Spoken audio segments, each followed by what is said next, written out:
Hello everyone, welcome to Study Insight. আজি আমি পঢ়িম অসমীয়া আগন্তুক যেটো গুৱাহাটী হাইকোৰ্টৰ JEE এক্সামৰ বাবে আমাৰ প্ৰস্তুতি চলাই থকা হৈছে তাত এটা অসমীয়া সেকশন আছে যেটো একেবাৰে আমাৰ কাৰণে ইম্পৰ্টেন্ট হয় কাৰণ অসমীয়াত লাগিব আমাক 20 মাৰ্কস আৰু তাত 40% আমি পাবই লাগিব মানে 20 ভিতৰত আউট অফ 20 আমি 8 মাৰ্কস পাবলৈ পালে এই এক্সামটো আমি কোৱালিফাই কৰিব পাৰিম আজিৰ ক্লাছৰ প্ৰথমটো কোৱেশ্চন তলত দিয়া শব্দবোৰৰ প্ৰতিশব্দ বাছি উলোৱা প্ৰতিশব্দ মানে হৈছে কি প্ৰতিশব্দ মানে হৈছে সমাৰ্থক শব্দ হয়নে প্ৰতিশব্দ মানে হৈছে সমাৰ্থক শব্দ যাক ইংলিছত কোৱা হয় সিনোনিম বুলি ইয়াৰ প্ৰতিশব্দ সোধা হৈছে মানে সমাৰ্থক শব্দ সোধা হৈছে কোৱেশ্চনত আছে নিশাকৰ অপচন আছে ৰজনী প্ৰভাত আন্ধাৰ আৰু শশধৰ এই হৈছে এত কি আছে ৰজনী ৰজনী মানে হৈছে ৰাতি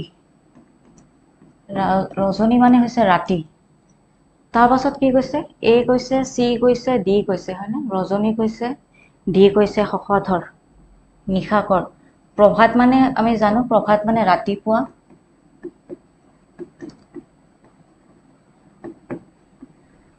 আন্ধাৰ সমাৰ্থক শব্দ যদি খুধে কি হ'ব তিমি আৰু ইয়াত শশধৰৰ সমাৰ্থক নিশাকৰৰ সমাৰ্থক শব্দ খুধা হৈছে ইয়াৰ শুদ্ধ উত্তৰটো হ'ব শশধৰ ঠিক আছে শুদ্ধ উত্তৰ হ'ব ইয়াৰে শশধৰ শশধৰ মানে কি শশধৰ মানে হৈছে জুনবাই বা জুন নিশাকৰক আমি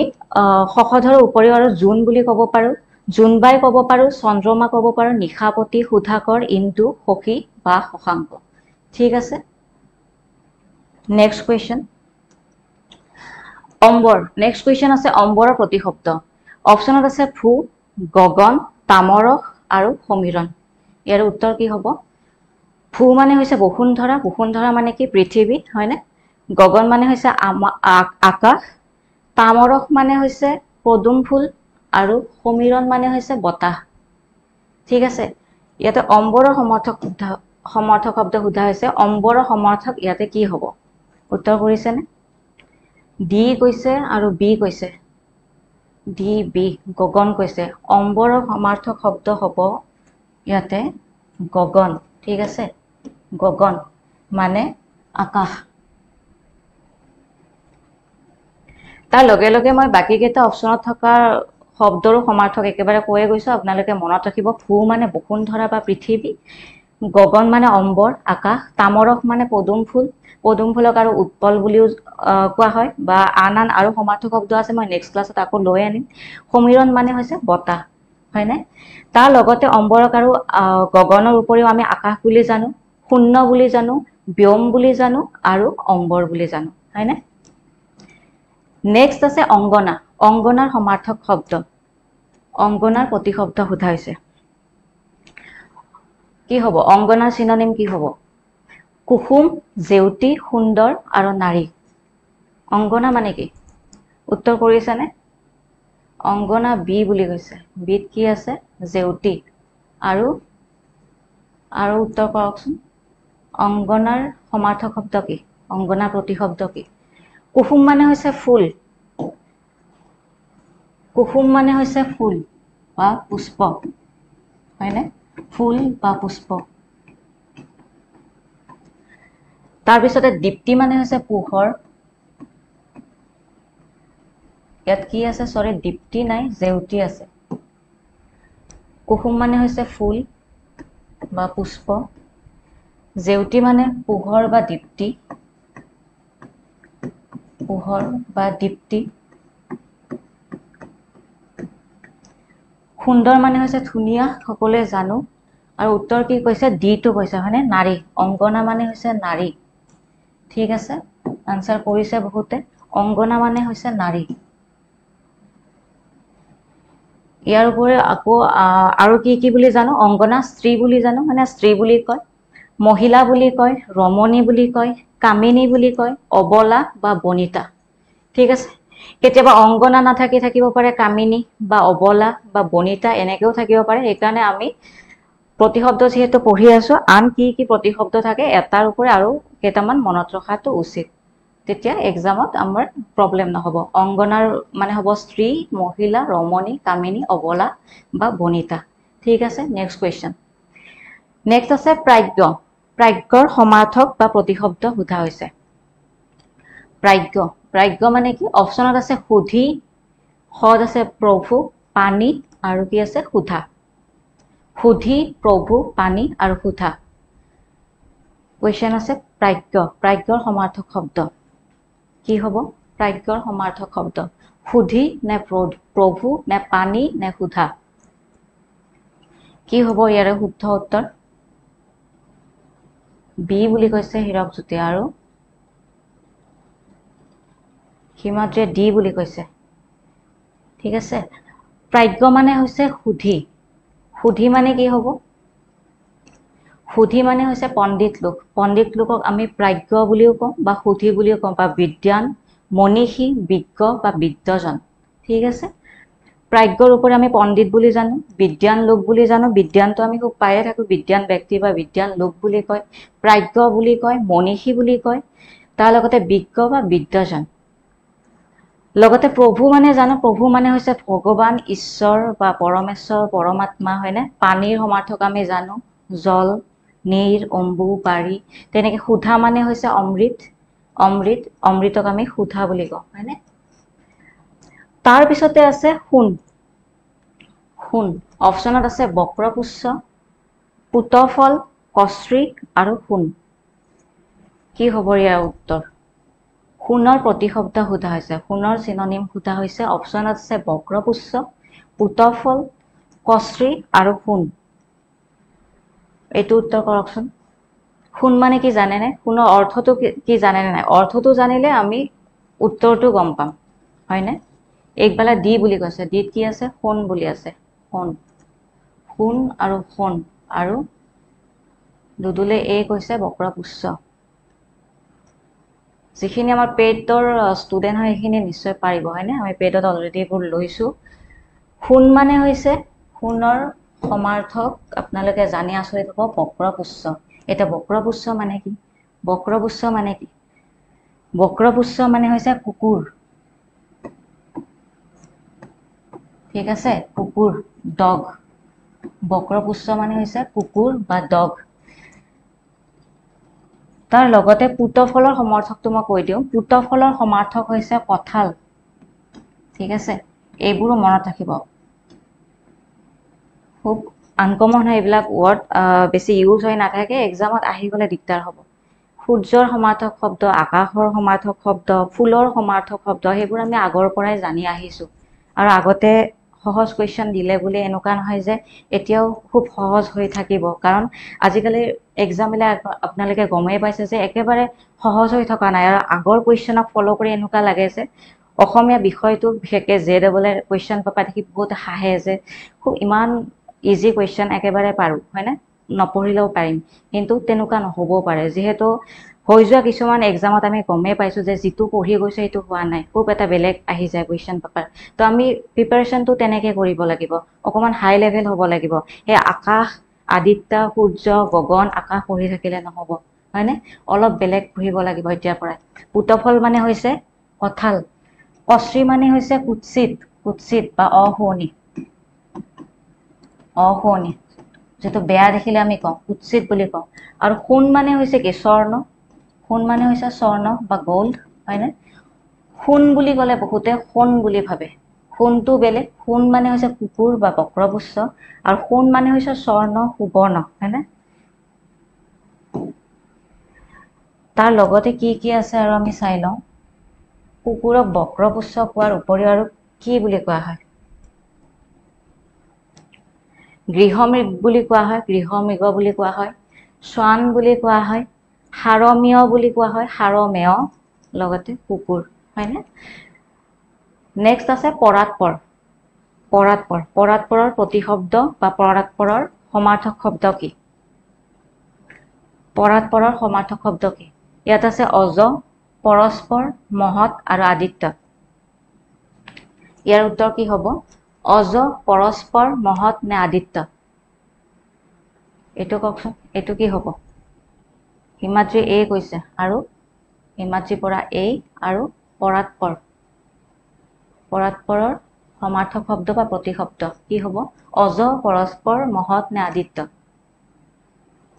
উত্তৰ কৰিছেনে পাৰিছেনে এইটো কৰিব দি বুলি কৈছে একবালে আদিত্য আদিত্য মানে কি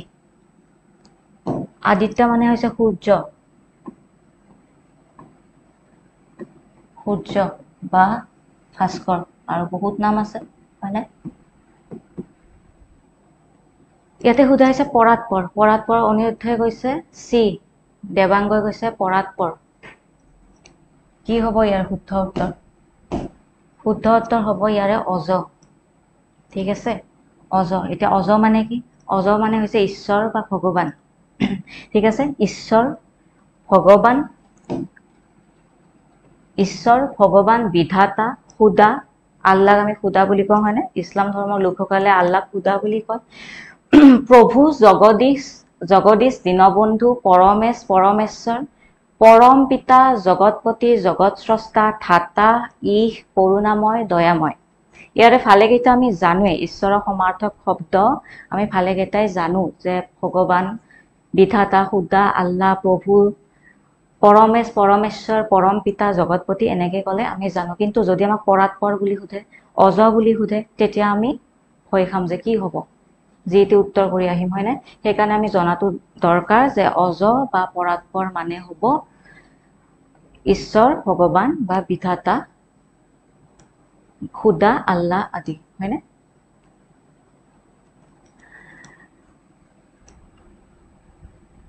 নেক্সট কুৱেশ্যন নেক্সট আছে তলত দিয়া শব্দবোৰৰ বিপৰীত শব্দ বাছি উলিওৱা বিপৰীত হৈছে সমাৰ্থক আমি চালো এতিয়া কেইটামান বিপৰীত শব্দ আমি চাম হয়নে আজি আচলতে মিক্স এমসিকিউ লৈ আনিছো অকল সমাৰ্থক শব্দ ৰখা নাই বিপৰীত শব্দও ৰাখিছো তাৰ পিছত আৰু বেলেগ ৰাখিছো আপোনালোকে চাই যাব ক্লাছটো প্ৰথম আছে দ অপচনত আছে কত আছে শাল উখ চাপৰ আৰু বাম ইয়াৰ উত্তৰ কি কৈছে বাম বুলি কৈছে ক্ৰিকেট বাৰ্তা বাম আৰু কি হ'ব ইয়াৰ উত্তৰ দ মানে কি দৰ বিপৰীত সুধিছে মনত ৰাখিব ইয়াত চিনোনিম সোধা নাই কিন্তু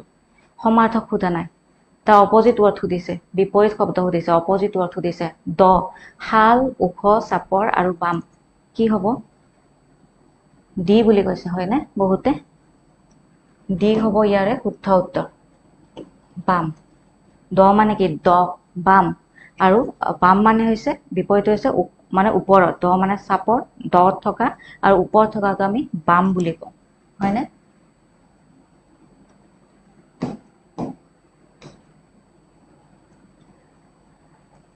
আকৌ এবাৰ আপোনালোকক মনত পেলাই দিছো যে গুৱাহাটী হাইকোৰ্টৰ JEE এক্সামৰ কাৰণে যদি বেছি ডিটেইলছত পঢ়িব খোজে অকমান ভালকে পঢ়িব খোজে আপোনালোকে আমাৰ ষ্টাডি ইনসাইট এপৰ পৰা কোৰ্সটো ল'ব পাৰে তাত ক্লাছ কৰি থকা হৈছে ইংলিছ জেনাৰেল নলেজ কম্পিউটাৰ জিকে general aptitude Assamese language already class হৈ আছে তলত থকা নম্বৰটোত আপোনালোকে যোগাযোগ কৰিব পাৰিব নেক্সট আছে বিপৰীত শব্দ বিষাদ বিষাদৰ অপচনত আছে দুখ হৰ্ষ বেদনা আৰু গধুৰ বিষাদৰ বিপৰীত সোধা হৈছে এতিয়া বিষাদ মানে কি সেইটো জানি ল'ব লাগে বিষাদ মানে কি তেতিয়া আমি গম পাম ইয়াৰ অপজিট কি হ'ব দুখ হ'ব নে হৰ্ষ বেদনা নে গধুৰ বিষাদ মানে কি বিষাদ মানে হৈছে দুখ খুব দুখ লগা বেদনাদায়ক বিষাদ মানে হৈছে দুখ মই কৈ দিলো সো দুখটো হ'ব নোৱাৰে হয়নে অপচনত থকা দুখ হ'ব নোৱাৰে কাৰণ আমাক ইয়াতে অপজিট সোধা হৈছে বিষাদ মানেতো দুখ কৈ দিলো বা বেদনাদায়ক বেদনা হ'ব নোৱাৰে এটা কি হ'ব গধুৰ হ'ব নে হৰ্ষ হ'ব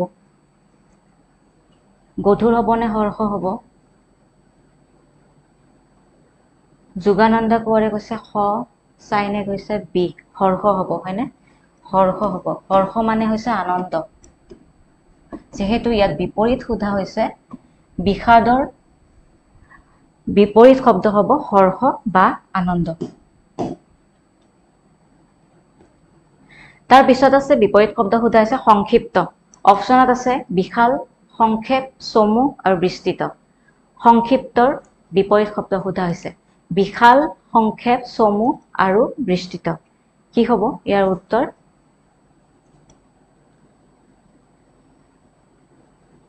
সংক্ষিপ্তৰ বিপৰীত বিশাল হ'ব সংক্ষেপ হ'ব চমু নে বিস্তৃত? চমু বুলি কৈছে বহুতে আৰু দি কৈছে দিত আছে বিস্তৃত। সংক্ষেপে মানে হৈছে চমু। চমু হ'ব নোৱাৰে কাৰণ ইয়াত কি সুধিছে? ইয়াত সুধিছে বিপৰীত। এইটো ভুল নকৰিব, চাই ল'ব সমাৰ্থক আছে নে বিপৰীত আছে। সমাৰ্থকক আৰু কি বুলি জানো আমি? প্ৰতিশব্দ বুলি জানো, হয়নে? প্ৰতিশব্দৰ সমাৰ্থক একে, মানে চেম মিনিং সুধিছে, চিননিম। ইয়াত সুধিছে বিপৰীত, অপজিট। যেহেতু সংক্ষিপ্ত আছে, সংক্ষিপ্তৰ বিপৰীত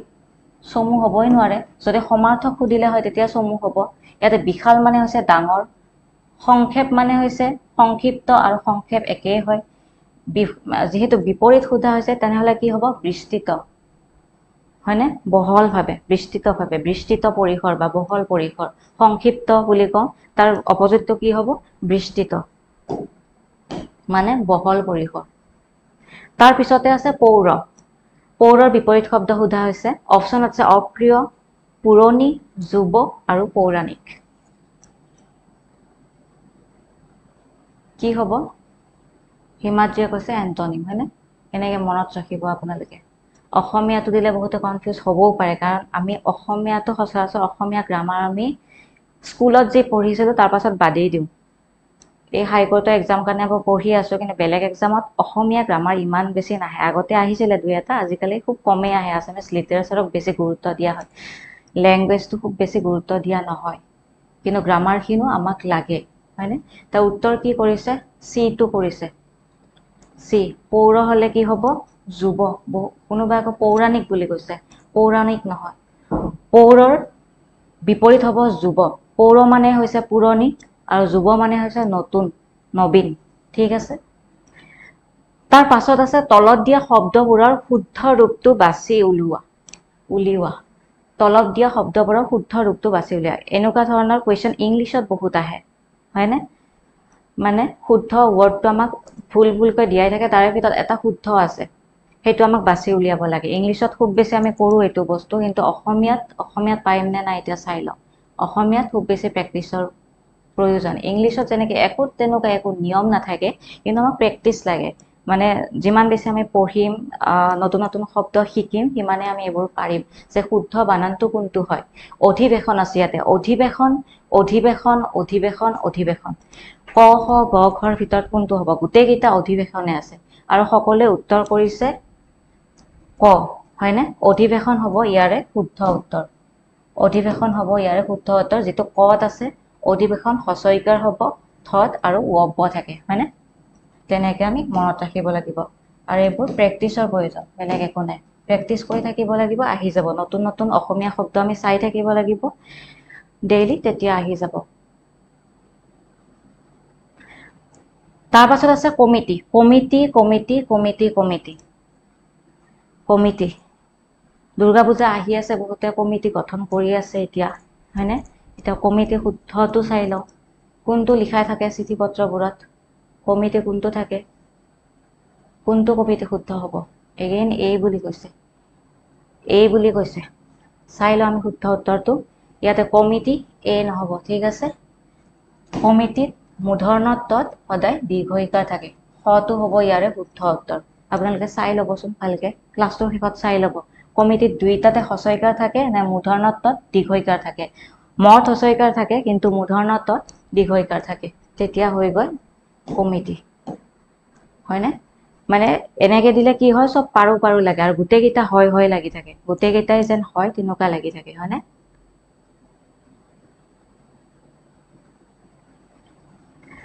তাৰ পিছত আছে আঙুলি, হাতৰ আঙুলি। আঙুলিটো আমাৰ একেবাৰে লগতে আছে, আঙুলিকেইটা লৈয়ে ঘূৰি আছো এনিটাইম। কিন্তু আঙুলিৰ কোনটো শুদ্ধ হয়? আঙুলি, আঙুলি, আঙুলি, আঙুলি। কোনটো আঙুলি শুদ্ধ? ক, খ, গ, ঘ। আনচাৰ কৰক। ABCD বুলি দিলেও হ'ব। কোনটো হ'ব? অনামিকে এ গৈছে বহুতে। কোনোবাই ভি গৈছে। ভি মানে কি? ভি নাই ইয়াতে, এ গৈছে। আঙুলি এ গৈছে। শুদ্ধ উত্তৰ এইটো। আঙুলিটো সকলোৱে জানো, হয়নে? নিজৰ হাতৰ অংগ জানিবই লাগিব, নজনাটো একেবাৰে লাজৰ কথা। ইয়াৰে কটো হৈ যাব, ইয়াৰে শুদ্ধ উত্তৰ আঙুলি। তাৰ পিছতে আছে পদূলি। পদূলি মুখ। পদূলি কোনটো শুদ্ধ হ'ব? ক, খ, গ, ঘ। উত্তৰ কৰক। A B C D দিলে হ'ব ক খ গ ঘ কোনটো পদুলি শুদ্ধ হ'ব ইয়াতো A কৈছে নেকি না আগৰটোৱে কৈছে কোনটো হ'ব A কৈছে হয়নে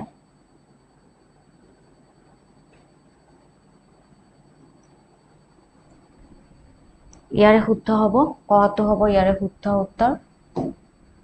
পদুলি তাৰ পিছতে আছে তাত্ত্বিক তাত্ত্বিক তাত্ত্বিক তাত্ত্বিক এবাৰ কওকচোন তাত্ত্বিক তাত্ত্বিকটো কি হ'ব ক খ গ ঘ কোনটো শুদ্ধ হ'ব তাত্ত্বিক তাত্ত্বিকৰ কোনটো শুদ্ধ হ'ব আনসাৰ কি কৰিছে বি সি মিক্স আনসাৰ বি সি আকৌ সি বি কোনটো হ'ব তাত্ত্বিক টুক্কা মাৰি আছে পুৰা ন ইয়াৰে টুক্কা নিমিলিল গটো হ'ব ইয়াৰে শুদ্ধ উত্তৰ তাত্ত্বিক ঠিক আছে সি টো দিছিলে নে সি টো দিছে হয়নে বি কৈ আছিলে এ কৈ আছে সি টো হ'ব ইয়াৰে শুদ্ধ উত্তৰ তাত্ত্বিক ঠিক আছে তাৰ পিছৰ কোৱেশ্চন আছে ৰপ্তানি ৰপ্তানি আমদানি ৰপ্তানি ৰপ্তানিৰ কোনটো শুদ্ধ হ'ব ক খ গ ঘৰ ভিতৰত কোনটো শুদ্ধ হ'ব ৰপ্তানি আমি হয়তো গ আৰু খ একেবাৰে কাটিয়ে দিব পাৰো কাৰণ মই ভাবো সকলোৱে জানো যে মূৰ্ধন্য ত নহয় ৰপ্তানিত হয়নে ক আৰু খৰ ভিতৰত কোনটো হ'ব টুক্কা মাৰি যাওক মিলি যাব এ বি মাৰি যাওক গটো নহয় গটো মই যদি কৈ দিওঁ কাৰণ মূৰ্ধন্য ত ৰপ্তানিত থাকিবই নোৱাৰে এইটো আমি অকমান জানিবও লাগিব কমন সেন্সৰ কথা হয়নে যেহেতু অসমীয়া মানুহ অসমীয়া পঢ়ি আছো কি হ'ব ইয়াৰ শুদ্ধ উত্তৰ হটো হ'ব ইয়াৰে শুদ্ধ ৰপ্তানি ইয়াতে হচৈকাৰ দীঘইকাৰে হেলটো খেলিলে হয়নে ইয়াতে দীঘইকাৰ আছে দীঘইকাৰ থাকিলে নহব ৰপ্তানি হ'ব হচৈকাৰ যত আছে দন্ত্য নত হচৈকাৰ থাকিলে ৰপ্তানি হ'ব কেতিয়াবা কিন্তু দন্ত্য ন নিদি ফালে মূৰ্ধন্য ন দিব পাৰে এনেকেও থাকিব পাৰে ৰপ্তানি ৰপ্তানি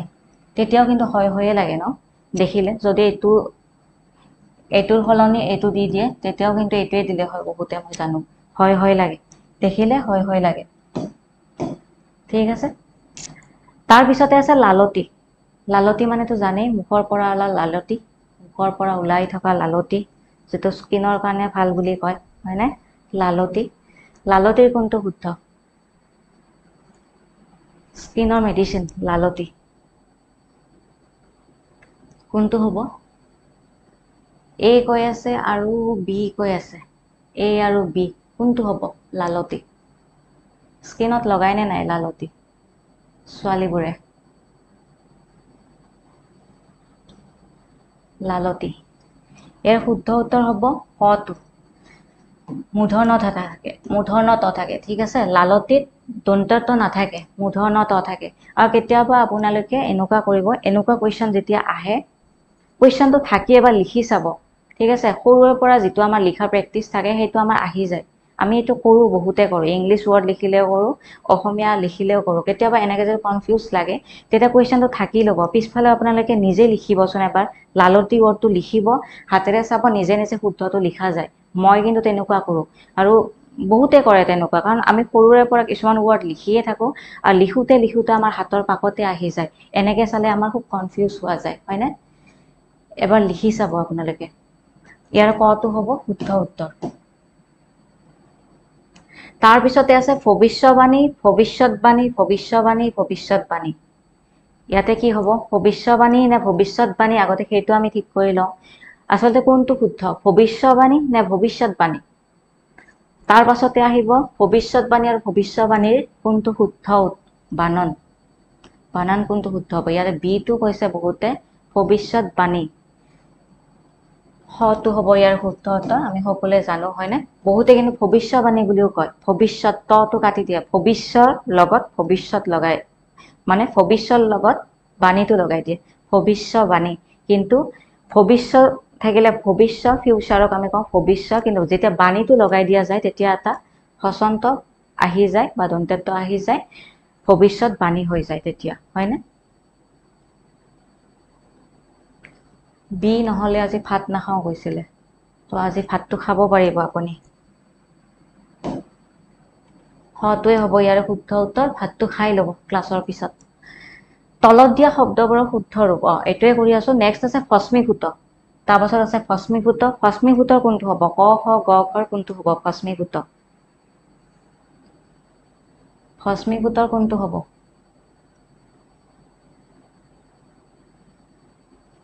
ভাতৰ লগত কিয় চেলেঞ্জ কৰে কেতিয়াবা আকৌ ভুল হ'ব ভাত নোখোৱাকে শুই থাকিব লাগিব ফস্মিভূত কোনটো হ'ব বিটো কৈছে ইয়াতে হয়নে বিটো কৈছে ইয়াতে কিন্তু হ'বগৈ কি ফস্মিভূত গটো হ'ব ইয়াৰ শুদ্ধ উত্তৰ এনেকে থকাৰ কাৰণে হয়তো বহুতে ভুল যেন লাগি আছে কিন্তু লিখি চাওকচোন এই খটো আমি কেনেকৈ লিখো এই খটো আমি এনেকৈ লিখো ন তেতিয়া চাব শুদ্ধ যেন লাগিব ফস্মিভূত এইটো হ'ব শুদ্ধ ঠিক আছে এইটো হ'ব শুদ্ধ উত্তৰ কাৰণ এনেকৈ আছে কাৰণে আপোনালোকে ধৰিব পৰা নাই মানে এনেকৈ আছে কাৰণে ধৰিব পৰা নাই যেতিয়া এনেকৈ লিখি দিয়া যায় তেতিয়া ধৰিব পাৰে সেইকাৰণে মই কৈছিলোঁ কেতিয়াবা লিখি চাব লিখি গ'লে নিজে নিজে আহি যাব হাতৰ কাষতে শুদ্ধটো ওলাই যাব তাৰ পাছতে আছে নামাকৰণ উত্তৰ কি হ'ব নামাকৰণ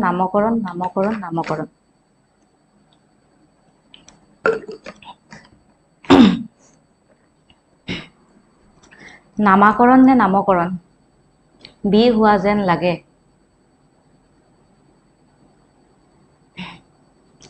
বি হোৱা যেন লাগে নামাকৰণ বি হোৱা যেন লাগে কিন্তু হ'ব গ আমি নামাকৰণ বুলি নকওঁ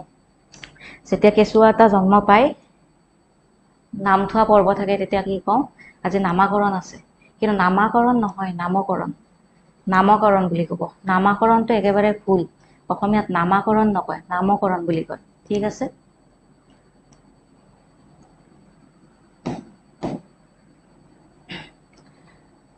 তাৰ পিছত লৈ আহিছো কেইটামান এটা শব্দত প্ৰকাশ কৰা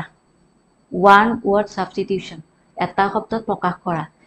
ফাৰ্স্ট কোৱেশ্চনটো আছে নিজৰ ৰূপ যৌৱন লৈ গৌৰৱ কৰা নাৰী কি হ'ব ঐশ্বৰ্য গৌৰৱী আত্মঅহংকাৰী নে মানিনী নিজৰ ৰূপ যৌৱনক লৈ যিয়ে নিজে নিজে গৌৰৱ কৰে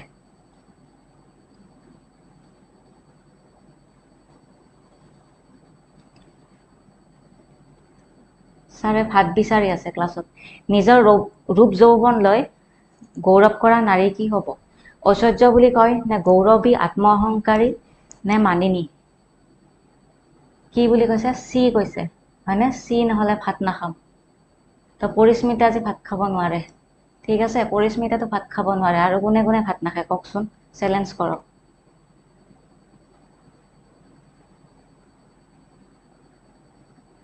ছাৰে কমেণ্ট দিছে ছাৰে এতিয়া ভাত নবনাই কমেণ্ট কৰি আছে মই ভাতটো বনাই থব গৈছিলোঁ দি নহ'লে আকৌ ভাত নাখাওঁ অনুজে তেন্তে ভাত খাব পাৰিব নিজৰ ৰূপ যৌৱন লৈ গৌৰৱ কৰা নাৰীক আমি কওঁ মানিনী ঠিক আছে আত্মঅহংকাৰী নহয় আত্মঅহংকাৰীটো পুৰুষেও কৰে ইয়াতে মই নাৰী বুলিহে লিখিছোঁ নিজৰ ৰূপ যৌৱন লৈ পুৰুষেও গৌৰৱ কৰে তেতিয়া কি সকলো আত্মঅহংকাৰী হ'ব নেকি আত্মঅহংকাৰী ৰূপ যৌৱন নহয় টকা পইচাক লৈও কৰিব পাৰে নিজৰ কিবা বেলেগ বস্তুক লৈও কৰিব পাৰে কিন্তু ইয়াতে সোধা আছে ৰূপ যৌৱনক লৈ গৌৰৱ কৰা নাৰী তেতিয়া কি হ'ব মানিনী ঠিক আছে তাৰ পিছত ভাত নাখাওঁ বুলি যিয়ে কৈছিলে নাখাব ভাত ঠিক আছে তাৰ পাছতে আছে জন্মৰ পৰা অন্ধ যি অপচনত আছে কণা অন্ধ জন্মান্ধ ওপৰৰ আটাইকেইটা এইটো কি হ'ব সিটো কৰিছে হয়নে জন্মান্ধ জন্মৰ পৰা অন্ধবিলাকক কোৱা হয় জন্মান্ধ ঠিক তেনেকৈ কণা বুলি কাক কোৱা হয় কণা হৈছে যি এটা চকুৰে নেদেখিলে তাক কোৱা হয় কণা আৰু সদ আছে অন্ধ যেতিয়া দুইটা চকুৰে নেদেখে তেতিয়া কোৱা হয় অন্ধ ঠিক আছে এটা চকুৰে নেদেখিলে কণা দুইটা চকুৰে নেদেখিলে অন্ধ আৰু যিয়ে জন্মৰে পৰা নেদেখে মানে জন্মতে তেওঁলোক অন্ধ হৈ আহে তেওঁলোকক কোৱা হয় জন্মান্ধ নেক্সট খুৰা বন্ধা ঘৰ। খুৰা বন্ধা ঘৰ। খুৰা বন্ধা ঘৰক আমি কি কওঁ? সস্তাবল, অস্তাবল, গড়হাল নে গোহালি? খুৰা বন্ধা ঘৰক কি কওঁ?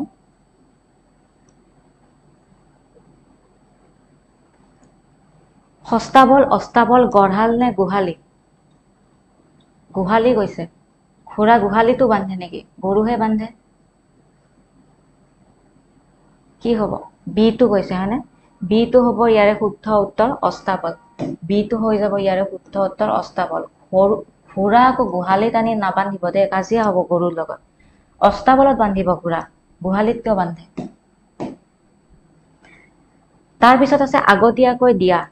কিবা এটা বস্তু আগতীয়াকৈ দিছো, তেতিয়া কি কয় তাক? অগ্ৰিম, আগমন, আৰম্ভ নে আগতীয়া? আগতীয়াকৈ দিলে কি কয়? অগ্ৰিম, আগমন, আৰম্ভ নে আগতীয়া? কি হ'ব উত্তৰ? এ কৈছে, বিও কৈছে। অগ্ৰিম আৰু আগমন। ইয়াতে প্ৰবীণ বৰা আগমনী গানটো থাকিলে আগমনীও দিলে হয়। আগমন কেনেকে হ'ব? অগ্ৰিম হ'ব। আগতীয়াকৈ দিলে তাক কি কওঁ আমি? অগ্ৰিম বুলি কওঁ হয়নে? এইটো লগ কৰি দিলো। ঠিক আছে, এক লগ কৰিব দিছে, এইটো লগ কৰি দিছো, অগ্ৰিম হ'ব।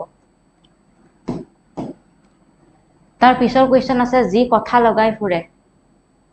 শুকুনি মামা নেকি? যি কথা লগাই ফুৰে। এজন আছে শুকুনি মামা। যি কথা লগাই ফুৰে। অপশ্যনত শুকুনি মামা নাই, মই দি দিছো। ক, খ, গ, ঘ, ঙত শুকুনি মামা আছে। কটকী, সলুৱা, কথকি, চেলেপু। কি হ'ব? শুকুনি মামাৰ পৰা মই আনচাৰটো বিচাৰিছো, আপুনি কওক কি হ'ব? কটকী হ'ব, সলুৱা, কথকি নে চেলেপু? যি কথা লগাই ফুৰে। কি হ'ব? আমিতো শুকুনি মামা বুলিয়ে জানো কথা লগাই ফুৰা বিলাকক, কিন্তু অপশ্যনতটো নাই। এই নহলে ৰুটি খাব। এইটোতো নহব। কটকী। কটকী হৈছে মেছেঞ্জাৰ হিচাপে যিয়ে কাম কৰে, মানে এজন মানুহ যাক আমি কথা এটাৰ খবৰ লবলৈ পঠিয়াই দিছো, তেতিয়া তেওঁ কটকী বোলে, আমি নিজে পঠিয়াই দিওঁ সেই মানুহজনক। ঠিক আছে, যেতিয়া আগতে ফোন নাছিলে, আগৰ ৰজা মহাৰাজাৰ দিনত, তেতিয়া কি আছিলে? এজন মানুহ আছিলে, সেই মানুহজনক কটকী বোলা হৈছে। এখন ৰাজ্যৰ পৰা আন এখন ৰাজ্যলৈ তেওঁ খবৰ কঢ়িয়াই লৈ ফুৰে, তেতিয়া আমি কওঁ কটকী বুলি। তেওঁ কিন্তু কথা লগাই নুফুৰে, কাৰণ আমি নিজেই পঠাই দিওঁ কটকীজনক। তাৰপিছতে আছে সলুৱা। কথকি মানে হৈছে যিয়ে বেছিকে কথা কয়, বেছিকৈ কথা কলে তাক কয় কথকি। তাৰপিছতে চেলেপু। চেলেপু মানে হৈছে চঞ্চল প্ৰকৃতিৰ লোক। এতিয়া উত্তৰটো কি হ'ব? উত্তৰটো হ'ব সলুৱা। কথা লগাই ফুৰোৱা প্ৰকৃতিৰ মানুহক আমি সলুৱা বুলি কওঁ। ঠিক আছে, সলুৱা হ'ব। কাৰণ মই কটকীটো কলো, কটকী মানে হৈছে খবৰ লবলৈ পঠিয়াই দিয়া মানুহ। তাৰপিছতে আছে সলুৱা। কথকি। কথকি মানে কথা বেছিকৈ কলে কথকি। তাৰপিছত আছে চেলেপু। চঞ্চল প্ৰকৃতিৰ মানুহক আমি চেলেপু বুলিয়ে কওঁ।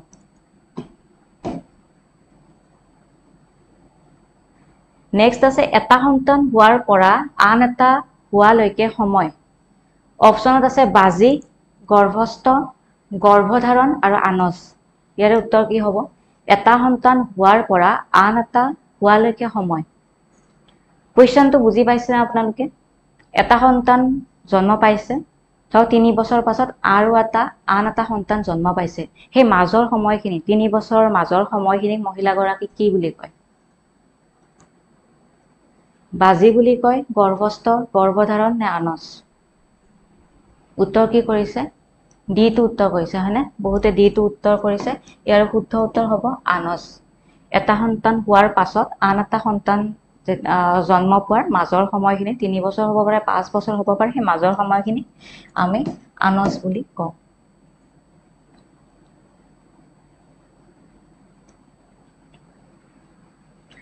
তাৰপিছত আছে একে মাকৰ পৰা জন্মজাৰ। একে মাকৰ পৰা জন্মজাৰ। অপশ্যনত আছে সন্তান, সহোদৰ, ভাতৃ ভগ্নী, ওপৰৰ আটাইকেইটা। কি হ'ব? আপোনালোকৰ ভাই ভনী যদি আছে, আপোনালোকৰ নিজৰ মাৰ, তেতিয়া কি বুলি কয়? আপোনালোকৰ সম্পৰ্কটো কি বুলি কয়? কি বুলি কয়? বি বুলি কৈছে, সহোদৰ। এইটো আমি সকলোৱে জানো হয়নে? সহোদৰ বুলি কওঁ আমি। ঠিক আছে। নেক্সট আছে, যি সকলোকে সমানভাৱে দেখে।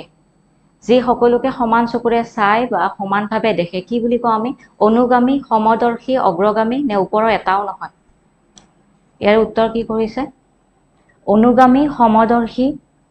অগ্ৰগামী নে ওপৰৰ এটাও নহয় কি হ'ব ইয়াৰ উত্তৰ বি টো কৰিছে বহুতে সমদৰ্শী যি সকলোকে সমানে দেখে সমানভাৱে দেখিলে আমি কি কম সমদৰ্শী বুলি কম হয়নে অনুগামী কি হ'ব যিয়ে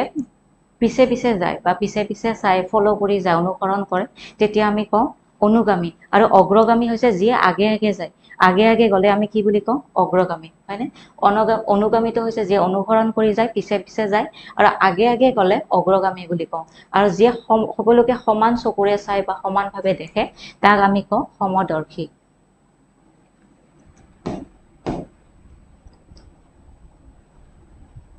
নেক্সট আছে যাৰ আদি নাই অপচনত আছে অনন্ত অসীম অনাদি ওপৰৰ আটাইকেইটা অনন্ত অসীম অনাদি ওপৰৰ আটাইকেইটা যাৰ আদি নাই কি হ'ব ইয়াৰে জুবিনদাৰ অনুগামী মেম আৰু আগৰটো কৈছে ইয়াতে কি হ'ব এতিয়া আদি মানে কি যাৰ আদি নাই মানে কি নাই সুধিছে আদি নাই আদি মানে কি আদি মানে হৈছে আৰম্ভণি মানে যাৰ আৰম্ভণি নাই তাক আমি কি বুলি কওঁ অনন্ত কওঁ অসীম অনাদি নে ওপৰৰ আটাইকেইটা ডি টো কৈছে ডেইলি ক্লাছ লাগে ডেইলি ক্লাছ আনিম ডেইলি মানে কি কেতিয়াবা নাহিবও পাৰে পেডতো ক্লাছ থাকে ছাৰেও ল'ব ময়ো ল'ম তেনেকৈ চলি থাকিব জেডবলৰ কাৰণে ছাৰেও লৈয়ে আছে অলৰেডি আৰ্ট এণ্ড কালচাৰ লৈয়ে আছে কালিৰ পৰা ষ্টাৰ্ট কৰিছে জিকে চিৰিজ লৈ থকা হৈছে অসমীয়াও মই আনি থাকিম ঠিক আছে মিক্স এমচিকিউ আনি থাকিম প্ৰেক্টিছ কৰি থাকিম এতিয়া কওঁ অপশ্যনটো কি হ'ব উত্তৰটো কি হ'ব অনন্ত অসীম অনাদি নে ওপৰৰ আটাইকেইটা অনাদি বুলি কৈছে যাৰ আদি নাই অনাদি হয়নে যাৰ আৰম্ভণি নাই তাক অনাদি আৰু অনন্ত যাৰ অন্ত নাই মানে যাৰ শেষ নাই তেতিয়া কি হ'ব অনন্ত কাললৈকে চলি থকা বুলি কওঁ আমি অসীম যাৰ সীমা নাই সীমা নহ'লে যেতিয়া সীমাহীন হ'লে অসীম বুলি কওঁ ঠিক আছে ওপৰৰ আটাইকেইটা থাকিলে এইটো মাৰি নিদিব মই এনেই ৰাখিছোঁ এইটো কাৰণ আপোনালোকে ওপৰৰ আটাইকেইটা থাকিলে বাকীকেইটা নপঢ়ে কষ্ট নকৰে এই ঘৰটোকে মাৰি দিয়ে ন অপশ্যন ডি টো মাৰি দিয়ে পনীয়া গাখীৰ দিয়া গাই যি গাইৰ গাখীৰটো অলপ পনীয়া হয় তেতিয়া কি কয় বলদ লাওমোৰা দমৰা নে জলাহী কি হ'ব ইয়াৰ উত্তৰ মই গান গাব নাজানো গান মই নাগাওঁ দেই বলদ লাওমোৰা দমৰা নে জলাহী ডি কৈছে হয়নে ডি টো হ'ব ইয়াৰ শুদ্ধ উত্তৰ পনীয়া গাখীৰ দিয়া গাইক আমি কি কওঁ জলাহী বুলি কওঁ লাওমোৰা হ'লে কি হয় শিং নথকা গৰু হয়নে বলদ গৰু আমি কি কওঁ হাল বাবলৈ ব্যৱহাৰ কৰে হয়নে হাল বাবলৈ যেতিয়া লৈ যায় সেইকেইটা গাইক আমি বলদ বুলি কওঁ অসীমত যাৰ হেৰাল সীমা এইটো কি কৈছে আগৰ কুৱেশ্যনটো কৈছে সীমাহীন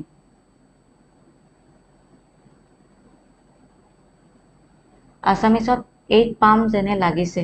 আৰু 8 পাবই লাগিব কাৰণ 8 নাপালে গোটেই এক্সামটোৱে বেকাৰ হৈ যাব আপোনালোকে বাকীকেইটা ছেকশ্যনত যিমানে নাপাওক কিয় এই অসমীয়াই কিন্তু খেলটো খেলিব কাৰণ 40% আমি পাবই লাগিব মানে আউট অফ 20 আমি 8 মাৰ্কছ পাবই লাগিব তেতিয়াহে আমাৰ পেপাৰখন চেক কৰিব ফাৰ্ষ্ট এইটো ছেকশ্যনে চেক কৰিব অসমীয়াত যদি 8 পায় তেতিয়াহ'লে বাকীখিনি চাব মানে আপোনালোকে কোৱালিফাই হ'ব এক্সামটোৰ কাৰণে নেগেটিভ মাৰ্কিঙো আছে তাৰ লগতে মনত ৰাখিব ভালকে কৰিব অপশ্যনত ওপৰৰ আটাইকেইটা থাকিলে ওপৰৰ আটাইকেইটা মাৰি নিদিব আৰু প্ৰেক্টিছ কৰি থাকিব মই যিমান পাৰোঁ ক্লাছ লৈ আনিম ঠিক আছে মই যিমান পাৰোঁ ক্লাছ লৈ আনিম আকৌ এবাৰ কৈছোঁ আমাৰ JEE এক্সামৰ কাৰণে গুৱাহাটী হাইকোৰ্টত যিটো আমি পঢ়ি আছোঁ এতিয়া অসমীয়াৰ কাৰণে তাৰ কাৰণে আমাৰ পেইডত অলৰেডি ক্লাছ ষ্টাৰ্ট হৈ গৈছে ক্লাছ হৈ আছে আপোনালোকে যদি আৰু অলপ ভালকৈ পঢ়িব বিচাৰে প্ৰিপাৰেশ্যন কৰিব বিচাৰে আমাৰ লগত আপোনালোকে ক্লাছটো ল'ব পাৰিব ডেছক্ৰিপশ্যনত বা ইয়াতে ছাৰৰ নাম্বাৰ দিয়া হৈছে এইটো নাম্বাৰত আপোনালোকে হোৱাটছএপ কৰিব বা ফোন কৰিব পাৰিব তলত দিয়া শব্দবোৰৰ বিপৰীত শব্দ বাছি উলিওৱা বিপৰীত শব্দৰ পৰা আজি ষ্টাৰ্ট কৰিছোঁ তলত দিয়া শব্দবোৰৰ বিপৰীত শব্দ বাছি উলিওৱা প্ৰথমতে আছে আদান আদানৰ বিপৰীত শব্দ সুধিছে অপচনত আছে দান উচৰ্গা প্ৰদান আৰু বিদান কি হ'ব ইয়াৰ উত্তৰ সি টো কৰিছে হয়নে আদান আদান মানে কি গ্ৰহণ কৰা আৰু প্ৰদান প্ৰদান মানে আমি দি দিওঁ হয়নে আদান প্ৰদান আদানৰ বিপৰীতটোৱে হৈছে প্ৰদান এটা সকলোৱে জানে খুব ইজি নেক্সট কোৱেশ্চন নেক্সট আছে প্ৰাশ্য অপচনত আছে পৰোক্ষ প্ৰাশ্চাত্য প্ৰাকৃত বিকৃত ইয়াৰ উত্তৰ কি হ'ব পৰোক্ষ প্ৰাশ্চাত্য প্ৰাকৃত নে বিকৃত প্ৰাশ্যৰ বিপৰীত শব্দ সোধা হৈছে প্ৰাশ্যৰ বিপৰীত পৰোক্ষ প্ৰাশ্চাত্য প্ৰাকৃত নে বিকৃত প্ৰাশ্য উত্তৰ কৰিছে বি টো কৈছে হয়নে প্ৰাশ্যৰ বিপৰীত হ'ব প্ৰাশ্চাত্য আমি জানো এটো প্ৰাশ্য মানে হৈছে পূবমূলীয় বা প্ৰাশ্চাত্য হৈছে পশ্চিমমূলীয় হয়নে নেক্সট কোৱেশ্চন অৰ্বাচীন বিপৰীত শব্দ সোধা হৈছে অৰ্বাচীন অৰ্বাচীনৰ অৰ্থটো কি অৰ্বাচীন মানে কি অৰ্বাচীনৰ বিপৰীত সোধা হৈছে অপচনত আছে আধুনিক অভিযোগ প্ৰাচীন আৰু প্ৰাৰম্ভিক কি হ'ব ইয়াৰ উত্তৰ অৰ্বাচীন অপচনত আছে আধুনিক অভিযোগ প্ৰাচীন আৰু প্ৰাৰম্ভিক অৰ্বাচীন মানে কি অৰ্বাচীন মানে আমি জানিলে আমদানিৰ বিপৰীত ৰপ্তানি আমদানি ৰপ্তানিটো আমি হেদিনাই পঢ়িলো অৰ্বাচীনটো কক অৰ্বাচীনৰ বিপৰীত কি হ'ব সি টো কৈছে বহুতে প্ৰাচীন হয়নে কাৰণ অৰ্বাচীন মানে হৈছে আধুনিক অৰ্বাচীনৰ মিনিংটো হৈছে আধুনিক আৰু আধুনিকৰ বিপৰীত কি হ'ব প্ৰাচীন হয়নে সেই গতিকে অৰ্বাচীনৰ বিপৰীতটো হ'ব প্ৰাচীন অপচন গ হৈছে ইয়াৰে শুদ্ধ উত্তৰ নেক্সট কোৱেশ্চন নেক্সট আছে গৰল গৰলৰ বিপৰীত শব্দ গৰল অপচনত আছে সুস্থ অনিষ্ট চেঁচা আৰু অমৃত কি হ'ব গৰল গৰলৰ বিপৰীত সুস্থ নে অনিষ্ট চেঁচা নে অমৃত ডি টো কৰিছে ডি অমৃত গৰল মানে কি গৰলৰ মিনিংটো কওকচোন উত্তৰ কমেন্টত জনাওক গৰলৰ মিনিংটো কি গৰল মানে কি অমৃত হল গৰল মানে হৈছে বিষ হয় না বিষৰ বিপৰীত কি হ'ব অমৃত অমৃতটো হ'ব ইয়াৰে শুদ্ধ উত্তৰ গৰল মানে হৈছে বিষ বিষৰ বিপৰীত অমৃত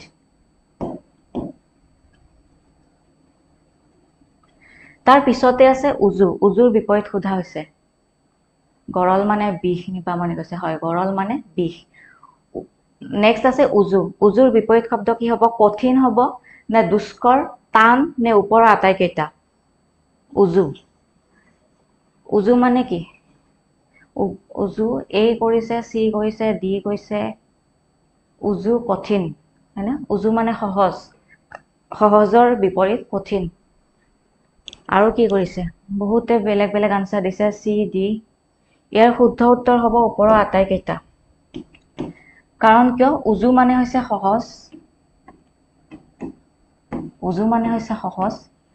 আৰু তাৰ বিপৰীতটো হৈছে কঠিন আৰু দুষ্কৰ মানে কঠিন আৰু টান মানে কঠিন এই তিনিটাৰ মিনিং একে কঠিন দুষ্কৰ টান এই তিনিটাৰ মিনিং একে আৰু বিপৰীতটোৱে হৈ যাব উজু বা সহজ সেইবাবে ইয়াৰ উত্তৰ হ'ব ওপৰৰ আটাইকেইটা কেতিয়াবা এনেকৈ আহিব পাৰে যে কঠিনৰ সমাৰ্থক শব্দ যদি সোধে দুষ্কৰ যদি থাকে তেতিয়া কিন্তু দুষ্কৰ হ'ব মানে দুষ্কৰ কঠিন টান এইকেইটাৰ মিনিং একে হয় ঠিক আছে ইয়াৰে উত্তৰ হ'ব ওপৰৰ আটাইকেইটা all of the above next এটা শব্দত প্ৰকাশ কৰা বিপৰীত শব্দ কেইটামান পঢ়িলো তাৰ পিছতে আছে এটা শব্দত প্ৰকাশ কৰা যি নিজে নিজে হয় অপচনত আছে বৰ্ধিষ্ণু অগ্ৰজ স্বয়ম্ভু নে অনুজ এটো কি হ'ব যি নিজে নিজে হয় এই বুলি কৈছে বৰ্ধিষ্ণু সি কৈছে বি কৈছে সি কৈছে যি নিজে নিজে হয় বৰ্ধিষ্ণু অগ্ৰজ স্বয়ম্ভু নে অনুজ ইয়াৰ উত্তৰ হ'ব যি নিজে নিজে হয় তাৰ উত্তৰ হ'ব স্বয়ম্ভু হয়নে বৰ্ধিষ্ণু মানে হৈছে যি বাঢ়িবলৈ ধৰিলে তাক কোৱা হয় বৰ্ধিষ্ণু ঠিক আছে ইয়াৰ উত্তৰ হ'ব সি টো হ'ব গ টো হ'ব ইয়াৰ শুদ্ধ উত্তৰ স্বয়ম্ভু অগ্ৰজ মানে আমি জানো যি আগেই জন্মে যেটো ডাঙৰ বুলি কয় আগে জন্মে সিনিয়ৰ বুলি কওঁ হয়নে অগ্ৰজ অনুসকলক আমি জুনিয়ৰ বুলি কওঁ অনুসকল যি পিছত জন্মে অনুজ আৰু বৰ্ধিষ্ণু হৈছে যি বাঢ়িবলৈ ধৰে আৰু যি নিজে নিজে হয় তাক কোৱা হয় স্বয়ম্ভু নেক্সট আছে ফৰিৰ পৰা মূৰলৈকে অপচনত আছে শাৰীৰিক আপাদমস্তক আংগিক ওপৰৰ এটাও নহয় ইয়াৰ উত্তৰ কি হ'ব মোৰ খবৰ ভালে ভৰিৰ পৰা মূৰলৈকে শাৰীৰিক আপাদমস্তক আংগিক নে ওপৰৰ এটাও নহয় ইয়াৰ কি কৈছে বি কৈছে সিও কৈছে ইয়াৰ উত্তৰ হ'ব বি টো হ'ব ইয়াৰে শুদ্ধ উত্তৰ খ টো হ'ব শুদ্ধ উত্তৰ আপাদমস্তক ভৰিৰ পৰা মূৰলৈকে বুলি বুজাবৰ কাৰণে আমি আপাদমস্তক বুলি ক'ব পাৰো আপাদমস্তক বুলি ক'লে ভৰিৰ পৰা মূৰলৈকে বুজায় ঠিক আছে নেক্সট কোৱেশ্চন যি বিদেশত থাকে এটো খুব ইজি সকলে জানে নিশ্চয় সকলে পাৰিব যি বিদেশত থাকে কি হ'ব প্ৰবাসী বিদেশী পৰ্যটক নে পৰ্যটন যি বিদেশত থাকে প্ৰবাসী নে বিদেশী পৰ্যটক নে পৰ্যটন আনসাৰ কি কৰিছে বি টো কৈছে বিদেশী এজনে কৈছে প্ৰবাসী আৰু বিদেশীৰ মাজত হয়নে প্ৰবাসী আৰু বিদেশীৰ মাজত এই দুটা নহয় বুলি আমি সকলোৱে জানো মানে এটা প্ৰবাসী হ'ব নে বিদেশী হ'ব ভোট কৰক প্ৰবাসী হ'ব নে বিদেশী হ'ব হও কৈছে কও কৈছে ইয়াৰ উত্তৰটো হ'ব যি বিদেশত থাকে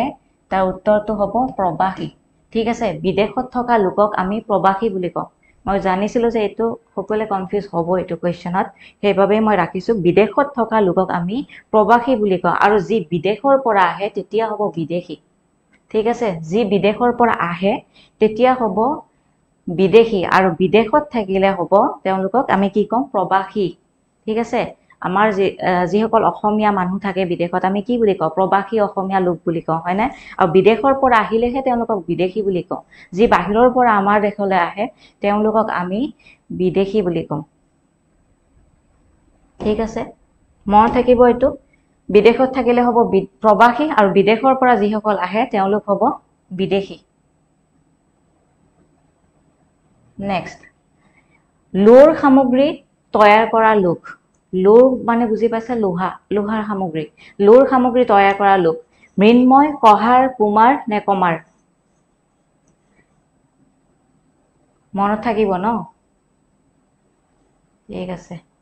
মৃন্ময় কহাৰ কুমাৰ নে কমাৰ লোৰ সামগ্ৰী তৈয়াৰ কৰা লোক এইটো ডিও কৈছে বিও কৈছে সিও কৈছে মানে জিটি কৈছে টুক্কা লগাইছে এইটো কি হ'ব সৰুতে আমি খুব পঢ়িছিলো কিন্তু এতিয়া আমি পাহৰি গলো মই জানো কত কনফিউজ হৈছে এইটো ঠিকে আছে এইটো এৰি দিছে কিন্তু কুমাৰ কহাৰত ফসি গৈছে মানে কুমাৰ নে কমাৰ এইটো ফসি গৈছে লোৰ সামগ্ৰী তৈয়াৰ কৰা লোকক কোৱা হয় কমাৰ লোৰ সামগ্ৰী তৈয়াৰ কৰিলে কোৱা হয় কমাৰ ঠিক আছে কাহৰ সামগ্ৰী কহাৰ কুমাৰ হ'ব মাটিৰ সামগ্ৰী নিৰ্মাণ কৰিলে কোৱা হয় কুমাৰ আৰু মাটিৰে নিৰ্মিত শিল্পক কোৱা হয় মৃন্ময় ঠিক আছে মাটিৰে নিৰ্মাণ কৰি উলিওৱা শিল্পটো কোৱা হয় মৃন্ময় আৰু মাটিৰ সামগ্ৰী যিয়ে নিৰ্মাণ কৰে তাক কোৱা হয় কুমাৰ আৰু লোৰ সামগ্ৰী নিৰ্মাণ কৰা বিলাকক কোৱা হয় কমাৰ ঠিক আছে বুজি পাইছে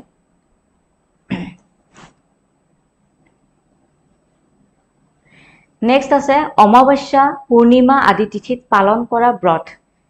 আমি বহুতে অমাৱস্যা আৰু পূৰ্ণিমা তিথি পালন কৰো হয়নে অমাৱস্যাত কিছুমানে তিথি পালন কৰে ব্ৰত ৰাখে তেওঁলোকে বা পূৰ্ণিমাটো তেওঁলোকে ব্ৰত ৰাখে সেই ব্ৰতটো কি বুলি কোৱা হয় অমাৱস্যা আৰু পূৰ্ণিমাত ৰখা ব্ৰতক কি বুলি কোৱা হয় প্ৰতিপালন বিধি পালন নিশি পালন নে ব্ৰত পালন এইটো কি হ'ব সি আৰু ডি কৈছে নিশি পালনো কৈছে ব্ৰত পালনো কৈছে এইটো কি হ'ব অমাৱস্যা আৰু পূৰ্ণিমা তিথিত পালন কৰা ব্ৰতক আমি কওঁ নিশি পালন ঠিক আছে অমাৱস্যা আৰু পূৰ্ণিমা তিথিত পালন কৰা ব্ৰতক নিশি পালন বুলি কওঁ ইয়াৰ উত্তৰ হ'ব গটো নেক্সট আছে তলত দিয়া শব্দবোৰৰ শুদ্ধ ৰূপটো বাছি উলিওৱা সেইদিনা আপোনালোকে খুব এনজয় কৰিছে এনেকুৱা এটা পাৰ্ট লওঁতে হয় না আজি অলপ বেছিকৈ লৈছো এতিয়া ভাল লাগিব ক্লাছটো কৰি খুব এনজয় কৰিছে সেইদিনা প্ৰথমটো আছে পৰিবহন পৰিবহন পৰিবহন পৰিবহন ইয়াৰে কোনটো পৰিবহন শুদ্ধ কওক গোটেইকেইটা পৰিবহন ক খ গৰ ভিতৰত ক খ গ ঘৰ ভিতৰত কোনটো শুদ্ধ এইটোতো মিক্স আহিব আনসাৰ এতিয়া এ বি সি ডি সব ক'ব ন ক খ গ ঘ পৰিবহন কোনটো হ'ব বি টো কৈছে আৰু এও কৈছে সব কৈছে এ বি সি সব কৈছে ইয়াৰ শুদ্ধ উত্তৰ হ'ব ক পৰিবহন ঠিক আছে ক পৰিবহন কটো হ'ব ইয়াৰে শুদ্ধ উত্তৰ পৰিবহনত মূৰ্ধন্য ন হয় ঠিক আছে দন্ত ন নহয় পৰিবহন ইয়াৰ কটো হ'ব শুদ্ধ উত্তৰ ঠিক আছে এইটো হ'ব ইয়াৰে শুদ্ধ উত্তৰ ক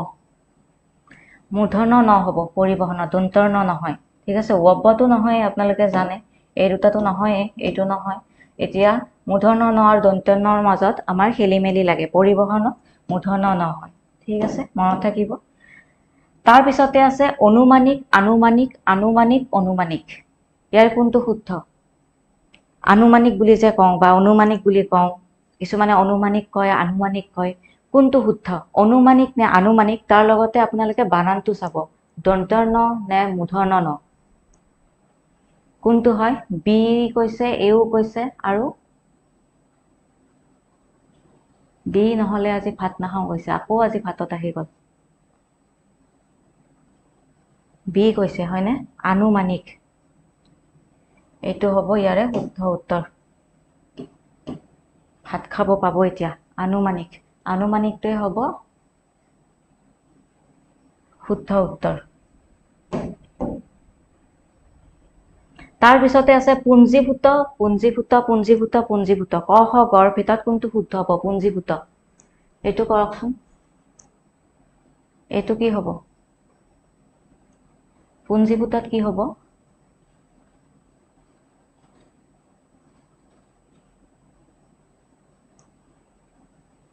সি কৈছে বিও কৈছে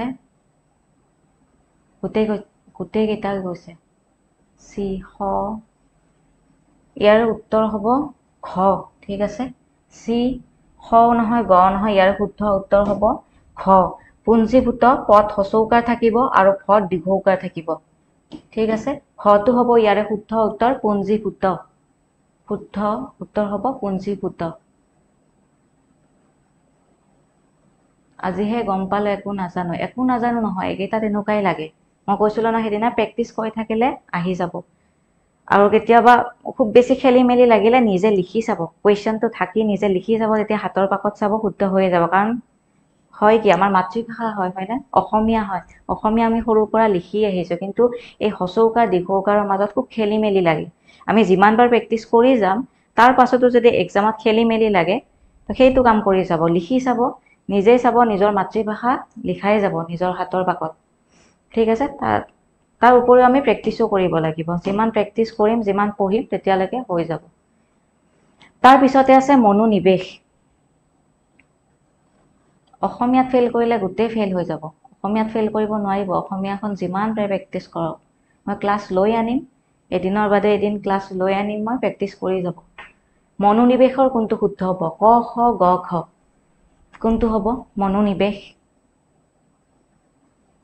বি কৈছে বহুতে কাৰণ ইয়াতে আমি হয়তো সকলে জানো যে ইয়াৰে গ আৰু ঘ হ'ব নোৱাৰে হয়নে কাৰণ মূৰ্ধন্য ন আছে মনোনিৱেশত মূৰ্ধন্য ন হ'ব নোৱাৰে এইটো মই ভাবো সকলোৱে জানে এতিয়া ক আৰু খৰ মাজত কোনটো হ'ব মনোনিৱেশ ইয়াৰে খটো হ'ব শুদ্ধ উত্তৰ হয়নে মনোনিৱেশ উৱব্ব হয় মনোনিৱেশত উৱব্ব হয় মনোনিৱেশ এইটো আমি সকলোৱে শুদ্ধ কৰিছো চাগে হয়নে এইটো আমি দিছো B is the right answer হয় বি টো হ'ব খটো হ'ব ইয়াৰে ৰাইট আনসাৰ তাৰ পিছতে আছে বিচনী বিচনীৰ কোনটো শুদ্ধ হ'ব ক খ গ ঘৰ কোনটো শুদ্ধ হ'ব বিচনী দ্বিতীয় স্বৰ নে প্ৰথম স্বৰ হ্ৰস্বইকাৰ নে দীৰ্ঘইকাৰ কি হ'ব বিচনী এইটো খুব খেলি মেলি লাগে ভুল কৰিছে আপোনালোকে বি কৈছে আৰু কি কৈছে চি কৈছে ডি গোটেইকেইটা কৈছে বি নহলে কোনোবাই ভাত নাখাওঁ বুলি কৈছে আৰু ইয়াতে বি নহয় কাৰণ বিচনীত দ্বিতীয় স্বৰ নহয় বিচনীত প্ৰথম চ ঠিক আছে বিচনীত প্ৰথম চ আপোনালোকে চাই ল'ব স্পেলিংটো ঠিক আছে বিচনীত দ্বিতীয় চ নহয় বিচনীত প্ৰথম চ হয় এইটো হ'ব শুদ্ধ উত্তৰ বথ হচৰিকাৰ প্ৰথম চ দন্ত নত দীৰ্ঘইকাৰ বিচনী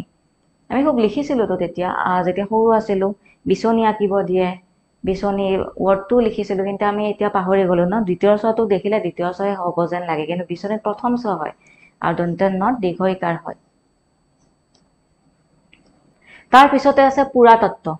পুৰাতত্ত্বৰ ক খ গ ঘ কোনটো শুদ্ধ হ'ব পুৰাতত্ত্ব কোৱালিফাইং মাৰ্ক হয় আউট অফ 28 পাব লাগে 8 পাব লাগিব তেতিয়াহে কি হ'ব আপোনালোকৰ বেলেগ কেইটা সেকশনো চেক কৰিব আগতে অসমীয়াটো কৰিব যদি আপুনি অসমীয়াত 20ৰ ভিতৰত 8 পাবলৈ সক্ষম হৈছে তেতিয়াহলে বাকিখিনি আপোনালোকৰ চেক কৰিব যদি 20ৰ ভিতৰত 8 নাপায় তেনেহলে গোটেই এক্সামটোৱে ফেল তাৰ লগতে নেগেটিভ মাৰ্কিংও আছে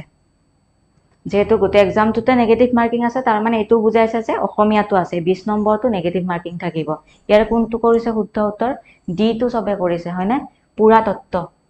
ইয়াৰে আমি সকলোৰে শুদ্ধ হৈছে ইয়াৰ শুদ্ধ উত্তৰ হ'ব পুৰাতত্ত্ব ঘটো হ'ব ইয়াৰ শুদ্ধ উত্তৰ পুৰাতত্ত্ব তাৰ পিছতে আছে পুণ্য পুণ্য পাপ পুণ্য পাপৰ বিপৰীত পুণ্য ঠিক আছে পুণ্যৰ কোনটো শুদ্ধ ক খ গ ঘৰ কোনটো শুদ্ধ পাপৰ বিপৰীত হ'ব ডি টো কৈছে ন 101% কাৰেক্ট বুলি কৈছে ডি টো আৰু বি কৈছে এও কৈছে পুণ্য পুণ্যটো হ'ব কটো হ'ব ইয়াৰ শুদ্ধ উত্তৰ কাৰণ পুণ্য হচৌকাৰ থাকে দীৰ্ঘৌকাৰ নাথাকে ঠিক আছে কটো হ'ব শুদ্ধ উত্তৰ আৰু এইকেইটা কাটিয়ে দিব পাৰো এই দুটা কাৰণ দন্ত্য নহয় পূৰ্ণত আমি সবে জানো সকলে জানো মূৰ্ধন্য ন হয় আৰু পদ কিন্তু হচৌকাৰ থাকিব তেতিয়া হ'ব পূৰ্ণ এইটো হ'ব ইয়াৰে শুদ্ধ উত্তৰ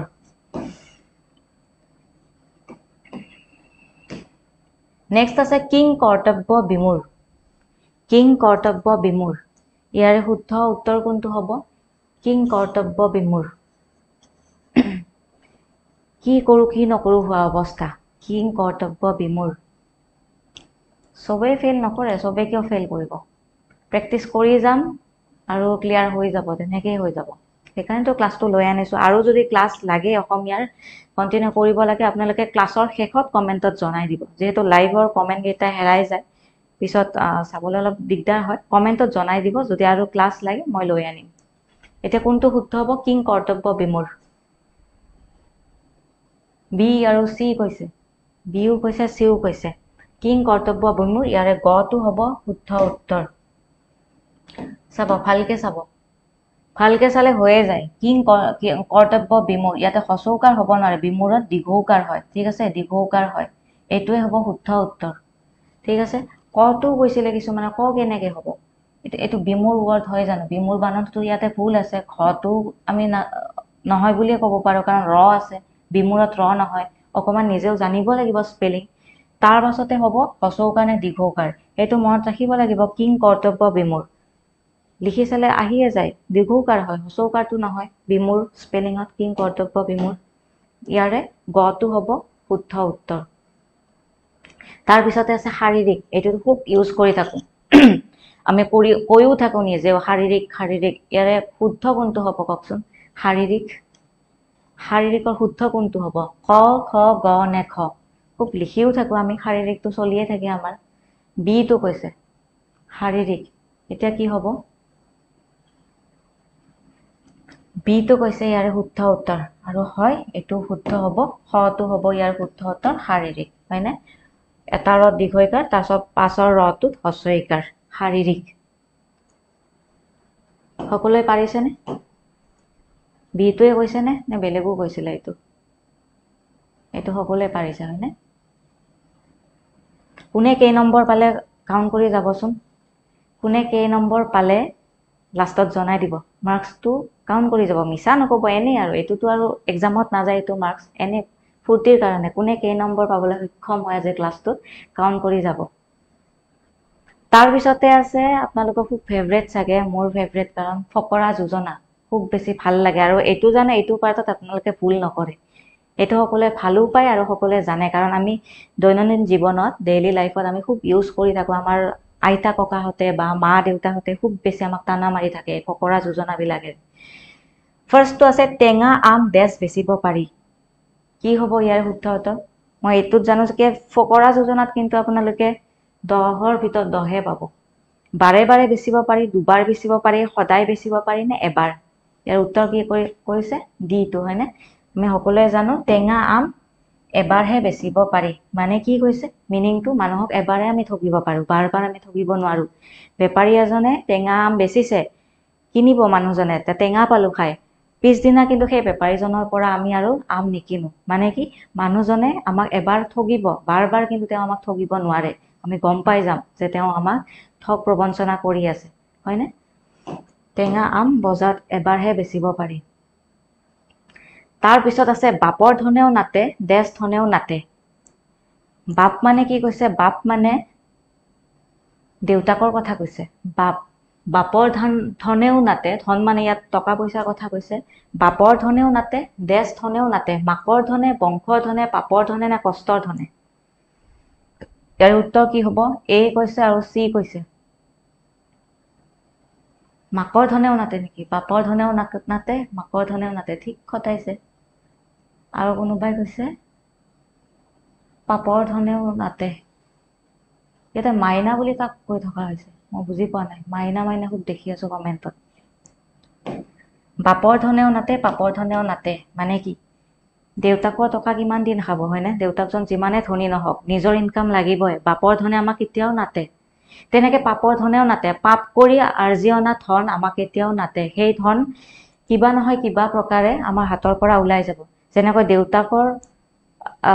টকাৰে খাব নোৱাৰি বুলি কয় কিছুমানৰ থাকে ন মানে কি বুলি কয় যাৰ দেউতাকৰ টকাত খুব বেছি বাহাদুৰি মাৰি থাকে তেতিয়া আমি এই ফকৰা যোজনাটো ইউজ কৰোঁ যে বাপেকৰহে ধন কিমান দিন খাব হয়নে তেনেকৈ পাপৰ ধনেও নাতে পাপ কৰি আৰ্জি অনা ধন বেছি দিন আমাৰ হাতত নাথাকে কিবা নহয় কিবা প্ৰকাৰে আমাৰ হাতৰ পৰা ওলাই দৌৰ মাৰিব ঠিক আছে কমেণ্টত খুব হাঁহি ফূৰ্তি হৈ আছে মই বুজিও পোৱা নাই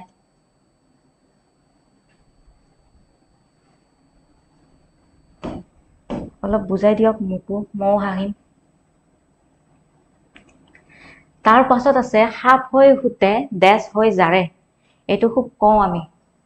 সাপ হৈ ফুটে দেশ হৈ জাৰে শত্ৰু হৈ জাৰে বেজ হৈ জাৰে লগ হৈ জাৰে নে কৃপণ হৈ জাৰে মই নিউ হলেও বুজিম কাৰণ মই ছাৰৰ ক্লাছৰ প্ৰত্যেকটা কমেণ্টে চাওঁ আৰু আপোনালোকক চিনিও পাওঁ আপোনালোকৰ নামবিলাক দেখিয়ে মই গম পাওঁ শত্ৰু হৈ জাৰে নে বেজ হৈ জাৰে নে লগ হৈ জানে নে কৃপণ হৈ জাৰে কোনটো হ'ব কৈ দিলো ন বেজ হৈ জাৰে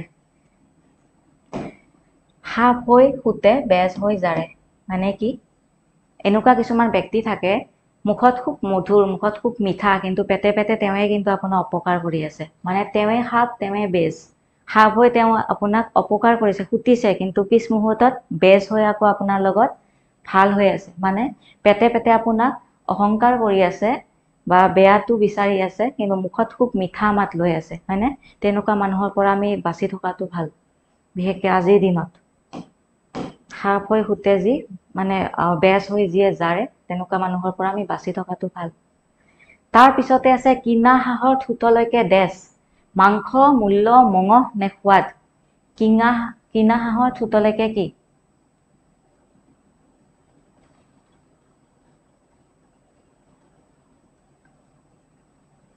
মই কাকো গালি দিয়া নাই কিন্তু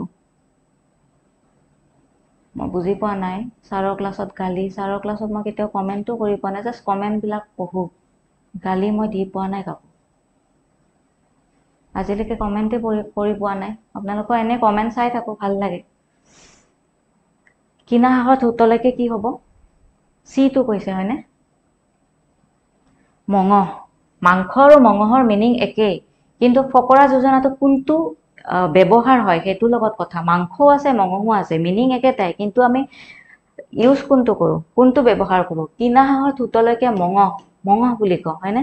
মানে কি যিটো বস্তু কিনি আনো সেইটো বস্তু মূল্য খুব বেছি কিন্তু যিটো আমি ফ্ৰীত পাওঁ সেইটো মূল্য আমি নিদিওঁ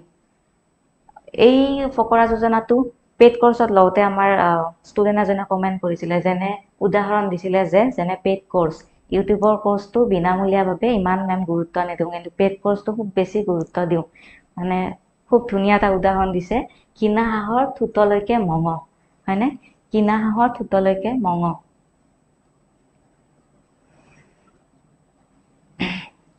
বুজি পাইছে মানে কিনি অনা বস্তুৰ মূল্য খুব বেছি যেটো আমি ফ্ৰীত পোৱা বস্তুবিলাকৰ আমি মূল্য নিদিওঁ কিনি অনা বস্তুটো আমি ঠোঁটলৈকে খাব খুজো হাঁহটো হয়নে খুব বেছি মূল্য থাকে কিনি অনা বস্তুৰ তাৰ পিছতে আছে কেঁচু খান্দোতে দেশ ওলাই কি ওলাই মাটি ওলাই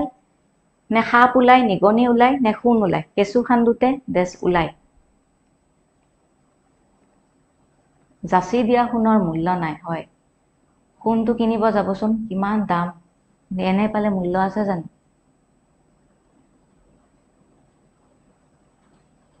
কেঁচু খান্দোতে কি ওলাই সাপ ওলাই হয়নে সকলোৱে আমি শুদ্ধ উত্তৰ কৰিছো কেঁচু খান্দোতে সাপ ওলাই মানে কিবা এটা বস্তুৰ সম্ভেদ আমি ল'ব গৈ আছো কিন্তু একেবাৰে ডাঙৰ এটা বস্তু সম্ভেদ পাই গলো খান্দি আছিলো কেঁচুৰ সন্ধানত কিন্তু সাপ পাই গলো মানে সৰু বস্তু এটাৰ সন্ধানত থাকোতে ডাঙৰ কিবা এটা পাই গলো তেতিয়া আমি কওঁ যে কেঁচু খান্দোতে সাপ ওলাই গল মানে কষ্ট নকৰাকে ওলাই গল সাপ ওলাই গল কেঁচু খান্দোতে সৰু বস্তু এটা বিচাৰি আছিলো কিন্তু ডাঙৰ সম্ভেদ এটা পাই গলো তেতিয়া আমি এটো ফকৰা যোজনা ব্যৱহাৰ কৰো কেঁচু খান্দোতে সাপ ওলাল বুলি কওঁ তাৰ পিছত আছে অল্প আৰ্জন বিস্তৰ ভোজন সেই পুৰুষৰ দেশ লক্ষণ ভাল লক্ষণ বেয়া লক্ষণ দৰিদ্ৰ লক্ষণ নে শুভ লক্ষণ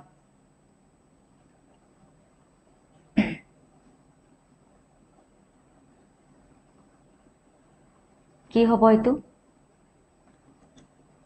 বি টো কৈছে বেয়া লক্ষণ এও কৈছে ভাল লক্ষণ চাব বুজি চাওকচোন এটো ভাল লক্ষণ নে বেয়া লক্ষণ নে শুভ লক্ষণ নে দৰিদ্ৰ লক্ষণ সি টো কৈছে এতিয়া কোনটো হ'ব অল্প আৰ্জন বিস্তৰ ভোজন অল্প আৰ্জন মানে কি অলপ অৰ্জন কৰে বিস্তৰ ভোজন কৰে কিন্তু অলপ আৰ্জে কিন্তু বহুত খায়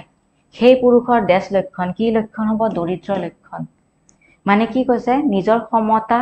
অনুযায়ীহে আগবাঢ়িব লাগে যিমান আৰ্জিছে সিমান ভোগ কৰিব লাগে তাতকৈ যদি আপোনালোকে বেছি ভোগ কৰে বিস্তৰ ভোজন কৰে তেতিয়া কিন্তু আপোনালোক দৰিদ্ৰ হ'ব মানে দুখীয়া হৈ যাব হয়নে কিছুমান ব্যক্তি থাকে নিজৰ যোগ্যতাটো নাচাই বেছি সপোন দেখিবলৈ লয় মানে যোগ্যতা অনুসৰি আমি সপোন দেখাটো উচিত হয়নে তাতকৈ ওপৰত যদি যাওঁ আমি কিন্তু দৰিদ্ৰ হ'ম মানে যিখিনি আমি অৰ্জন কৰো সেইখিনিতে থাকিব লাগে সেইখিনি আমি পূজন কৰাৰ কথা ভাবিব লাগে তাতকৈ যদি আমি বেছি সপোন দেখিব যাওঁ তেতিয়া কিন্তু আমি উলটা দৰিদ্ৰহে হ'ম হয়নে বুজি পাইছে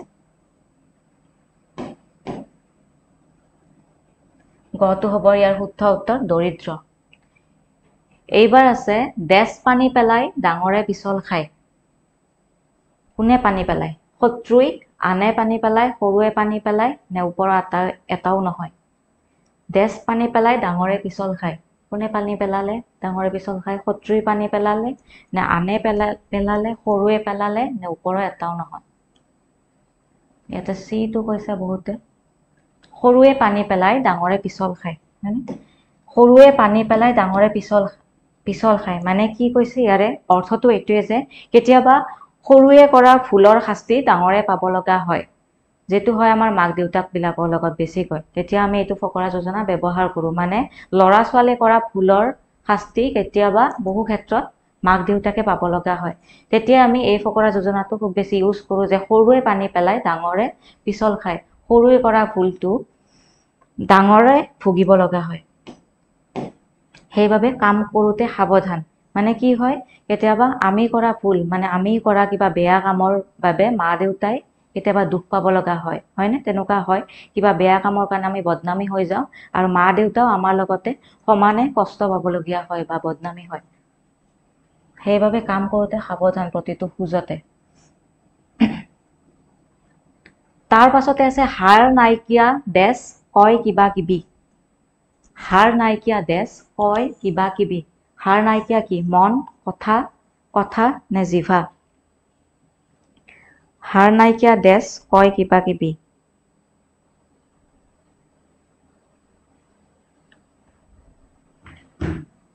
উত্তৰ কি কৰিছে ইয়াতে বি কৈছে আৰু ডিও কৈছে ডি কৈছে ন ডিটো লক কৰিব কৈছে হাড় নাইকিয়া জিভা কয় কিবা কিবা হাড় নাইকিয়া জিভা কয় কিবা কিবা জিভাৰ হাড় আছে জানো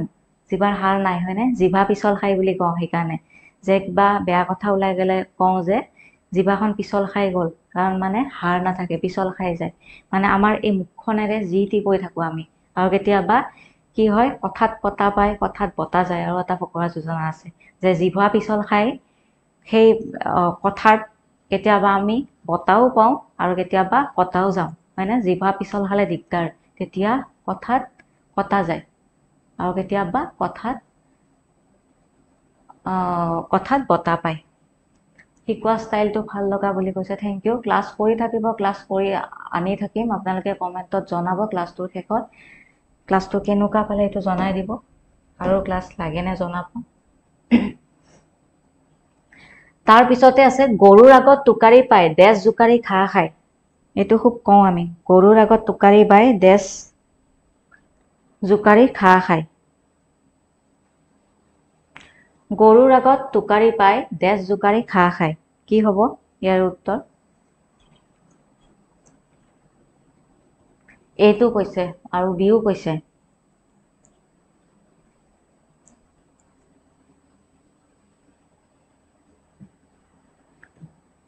গৰুৰ আগত টোকাৰি পাই নেজ জোকাৰি ঠেং জোকাৰি চব কৈছে আৰু ঠেং জোকাৰি ঘাঁহ খায় নেকি গৰুৰ আগত টোকাৰি বাই কাণ জোকাৰি ঘাঁহ খায় কাণ জোকাৰি ঘাঁহ খায় খটো হ'ব ইয়াৰে শুদ্ধ উত্তৰ ঠেং জোকাৰি নহয় এইটো কি আছে নেজ জোকাৰিও নহয় গৰুৱে নেজডাল জোকাৰি থাকে নেকি কুকুৰেহে নেজডাল জোকাৰি থাকে কুকুৰৰ নেজডাল কি উঠি থাকে হয়নে গৰুৱে নেজডাল জোকাৰি জোকাৰি ঘাঁহ খায় নেকি কাণখন জোকাৰি জোকাৰি ঘাঁহ খায় গৰুৰ আগত টোকাৰি বাই কাণ জোকাৰি ঘাঁহ খায় মানে কি কৈছে অৰ্থটো এইটো যে গৰুৱে টোকাৰি হৈছে এটা কি হয় ইনষ্ট্ৰুমেণ্ট হয় আমি টোকাৰি বজাওঁ গৰুৱে জানো টোকাৰিৰ কিবা বুজি পাব মিউজিকটো জানো বুজি পাব ছন্দ লয় তাল একো বুজি নাপায়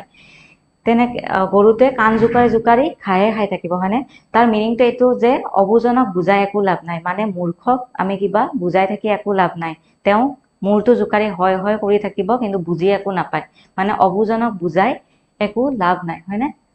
বুজি নোপোৱা মানুহক যিমানে আপুনি নুবুজাওক কিয় মূৰটো জোকাৰি থাকিব এখন কাণেৰে সোমাই এখন কাণেৰে ওলাই দিব একো বুজি নাপাব সেইটোৱে আমি কওঁ যে গৰুৰ আগত টোকাৰি বাই কাণ জোকাৰি ঘাঁহ খায় মূৰ্খক যেতিয়া বুজাই থাকো বুজি নাপায় তেতিয়া আমি এইটো ইউজ কৰো যে গৰুৰ আগত কি টোকাৰি বাই আছো কিন্তু কাণ জোকাৰি ঘাঁহ খাই আছে তেনেকে কওঁ ঠেং জোকাৰি নহয় আকৌ ঠেংখন জোকাৰি কোনে ঘাঁহ খায় আকৌ নেজ জোকাৰি ঘাঁহ খাই কৈছে কুকুৰেহে নেজ জোকাৰে গৰুৱে নেজ জোকাৰি ঘাঁহ খায় নেকি চোৰেহে দেখে দেশ ঠেং আপোনালোকে এইবিলাক জমনি কৰো বুলিয়ে কৈ থাকে চাগে ন যি টি এজনে কৈছে বান্দৰে নুবুজে নাৰিকলৰ মূল হয় বান্দৰে নুবুজে নাৰিকলৰ মূল্য ঠিক একেই এইটো সেম মিনিং হয় এবাৰ কি হ'ব চোৰেহে দেখে পুলিচৰ ঠেং বুলি কৈছে তাৰ পাছত চিটো কৈছে এইটো খুব ভাল লাগিছে শুনিব চোৰেহে দেখে পুলিচৰ ঠেং হয়তো ন ঠিকেই ভাবিছে চোৰেহে পুলিচ আহিলে দেখা হ'ব পুলিচৰ ঠেংখন কিন্তু ইয়াৰ শুদ্ধ উত্তৰ হ'ব চোৰৰ ঠেং ঠিক আছে তাৰ মানে কি কৈছে চোৰেহে দেখে চোৰৰ ঠেং মানে বেয়া স্বভাৱৰ মানুহে সদায় আনকো বেয়া বুলিয়ে ভাবে যিবিলাক মানুহৰ স্বভাৱ বেয়া প্ৰকৃতিৰ মানুহে সদায় আনক বেয়া বুলিয়ে ভাবে মানে লজিক আছে বুলি কৈছে ঠিকেইতো এইটো লজিক আছে কিন্তু চোৰেহে দেখে পুলিচৰ ঠেং পুলিচ আহি গ'লে চোৰে আগে দেখা পাব না পুলিচৰ ঠেংখন আমি ক'ত দেখা পাম তো চোৰেহে দেখে চোৰৰ ঠেং ইয়াৰ উত্তৰ হ'ব ধেমালি বাদ দিলো চোৰেহে দেখে চোৰৰ ঠেং মানে বেয়া স্বভাৱৰ মানুহে সদায় আনকো বেয়া বুলিয়ে ভাবে যেনে আমি আৰু এটা কওঁ যে চোৰৰ মন পুলিচ পুলিচ বুলি কওঁ চোৰৰ মন পুলিচ পুলিচ মানে তেওঁ চোৰ নিজেই চোৰ তো নিজে পুলিচ পুলিচ হৈ থাকে মনটো মানে বেলেগকো মানে চোৰ ধৰো হৈ থাকে আনকো চোৰ বুলিয়ে ভাবে তেওঁ ঠিক আছে বেয়া স্বভাৱ কাৰণে যিবিলাক মানুহৰ স্বভাৱ বেয়া তেওঁলোকে আনকো বেয়া বুলিয়ে ভাবে তাৰ পিছত আছে লাগি থাকিলে দেশ নাখায়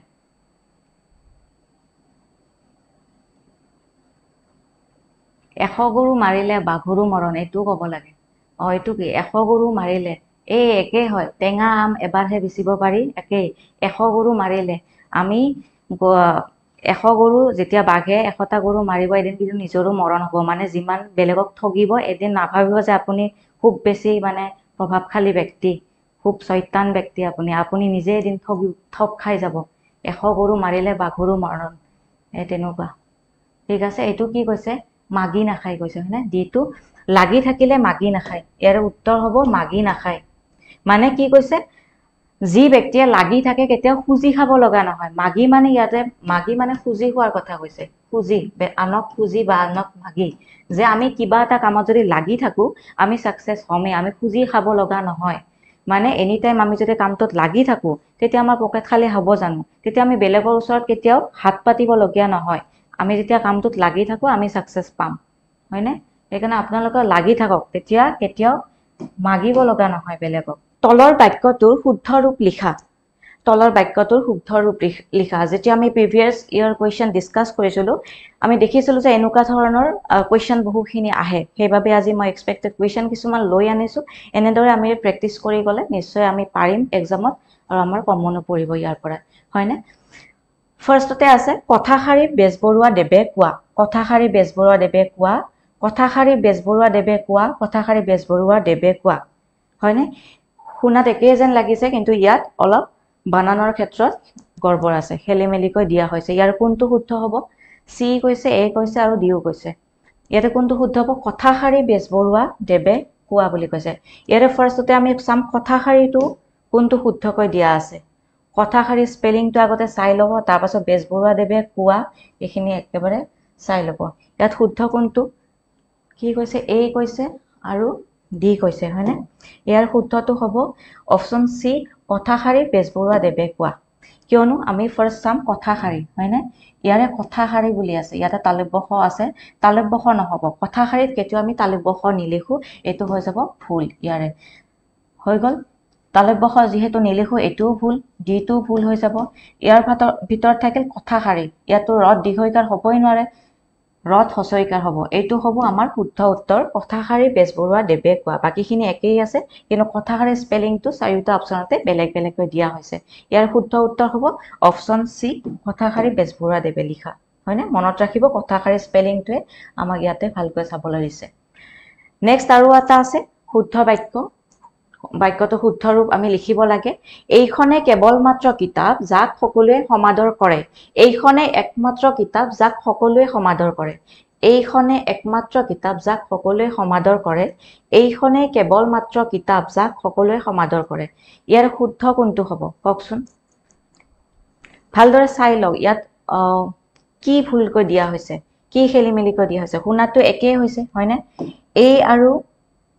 আমি যদি চাওঁ এ আৰু ডি একেই আছে, এ আৰু ডি একেই আছে, কিয়নো এইখনে কেৱল মাত্ৰ কিতাপ, কিন্তু ইয়াত এটা ভুল আছে যে ইয়াতে হস্ৰই আছে, ইয়াতে হস্ৰই নাই। আৰু ঠিক তেনেদৰে বি আৰু চিও একেই দিয়া হৈছে। ইয়াতে এইখনে একমাত্ৰ কিতাপ দিয়া আছে আৰু ইয়াতে এইখনে একমাত্ৰ কিতাপ, ইয়াত হস্ৰই আছে, ইয়াতে হস্ৰই নাই। ইয়াতে কোনটো শুদ্ধ হ'ব?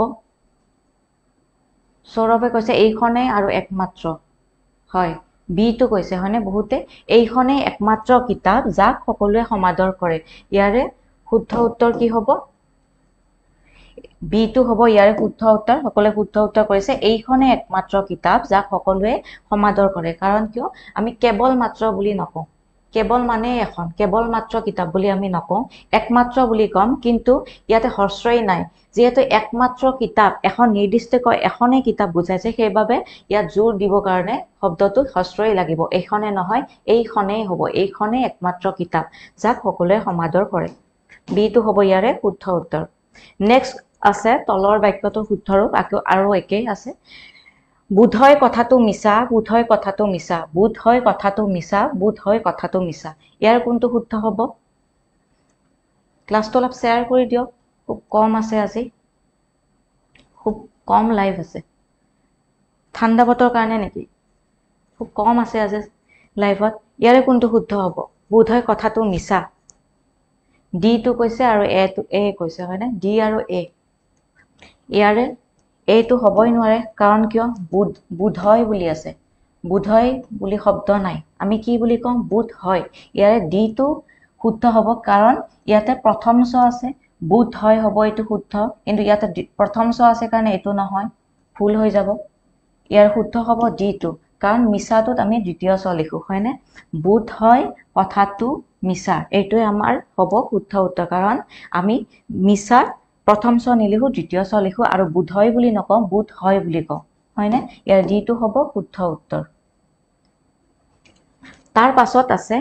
কালৰ ওপৰত এটা কোৱেশ্চন সুধিছে আগৰ কোৱেশ্চনত আমি পঢ়িছিলো যে কাল কেই প্ৰকাৰৰ আমাক সুধিছিল হয়নে সিম্পল কোৱেশ্চন এটা সুধিছিল কাল কেই প্ৰকাৰৰ কিন্তু ইয়াতে সুধিছে আমি বিদ্যালয়লৈ গৈছিলো বাক্যটোৰ সঠিক কাল কি আমি কাল তিনিটা জানো বৰ্তমান ভৱিষ্যত আৰু অতীত কাল কিন্তু আমি বিদ্যালয়লৈ গৈছিলো বাক্যটোৰ সঠিক কালটো ক'ব দিছে এটো কোনটো কালত আছে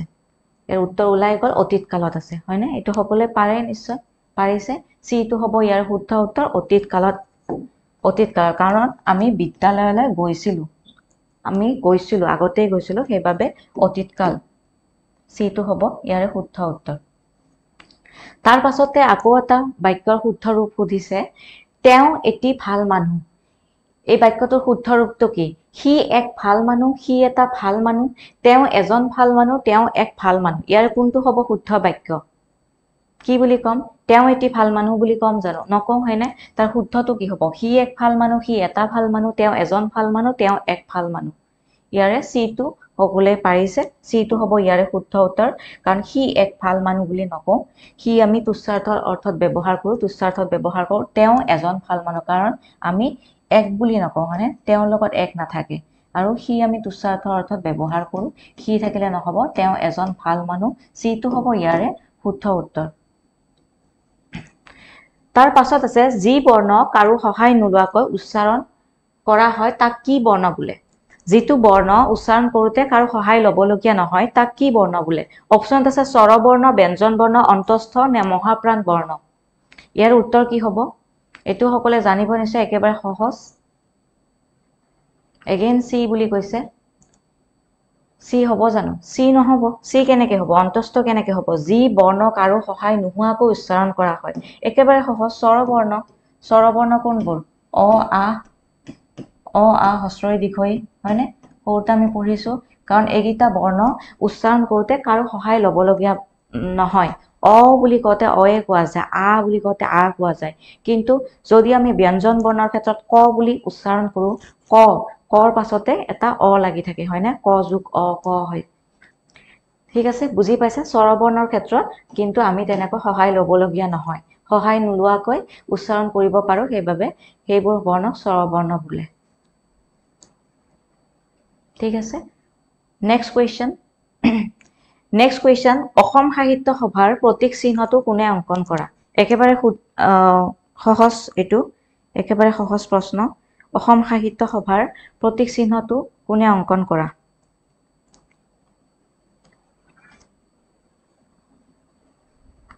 কি কৰিছে ইয়াৰ উত্তৰ এইটো কৈছে হয়নে যুগল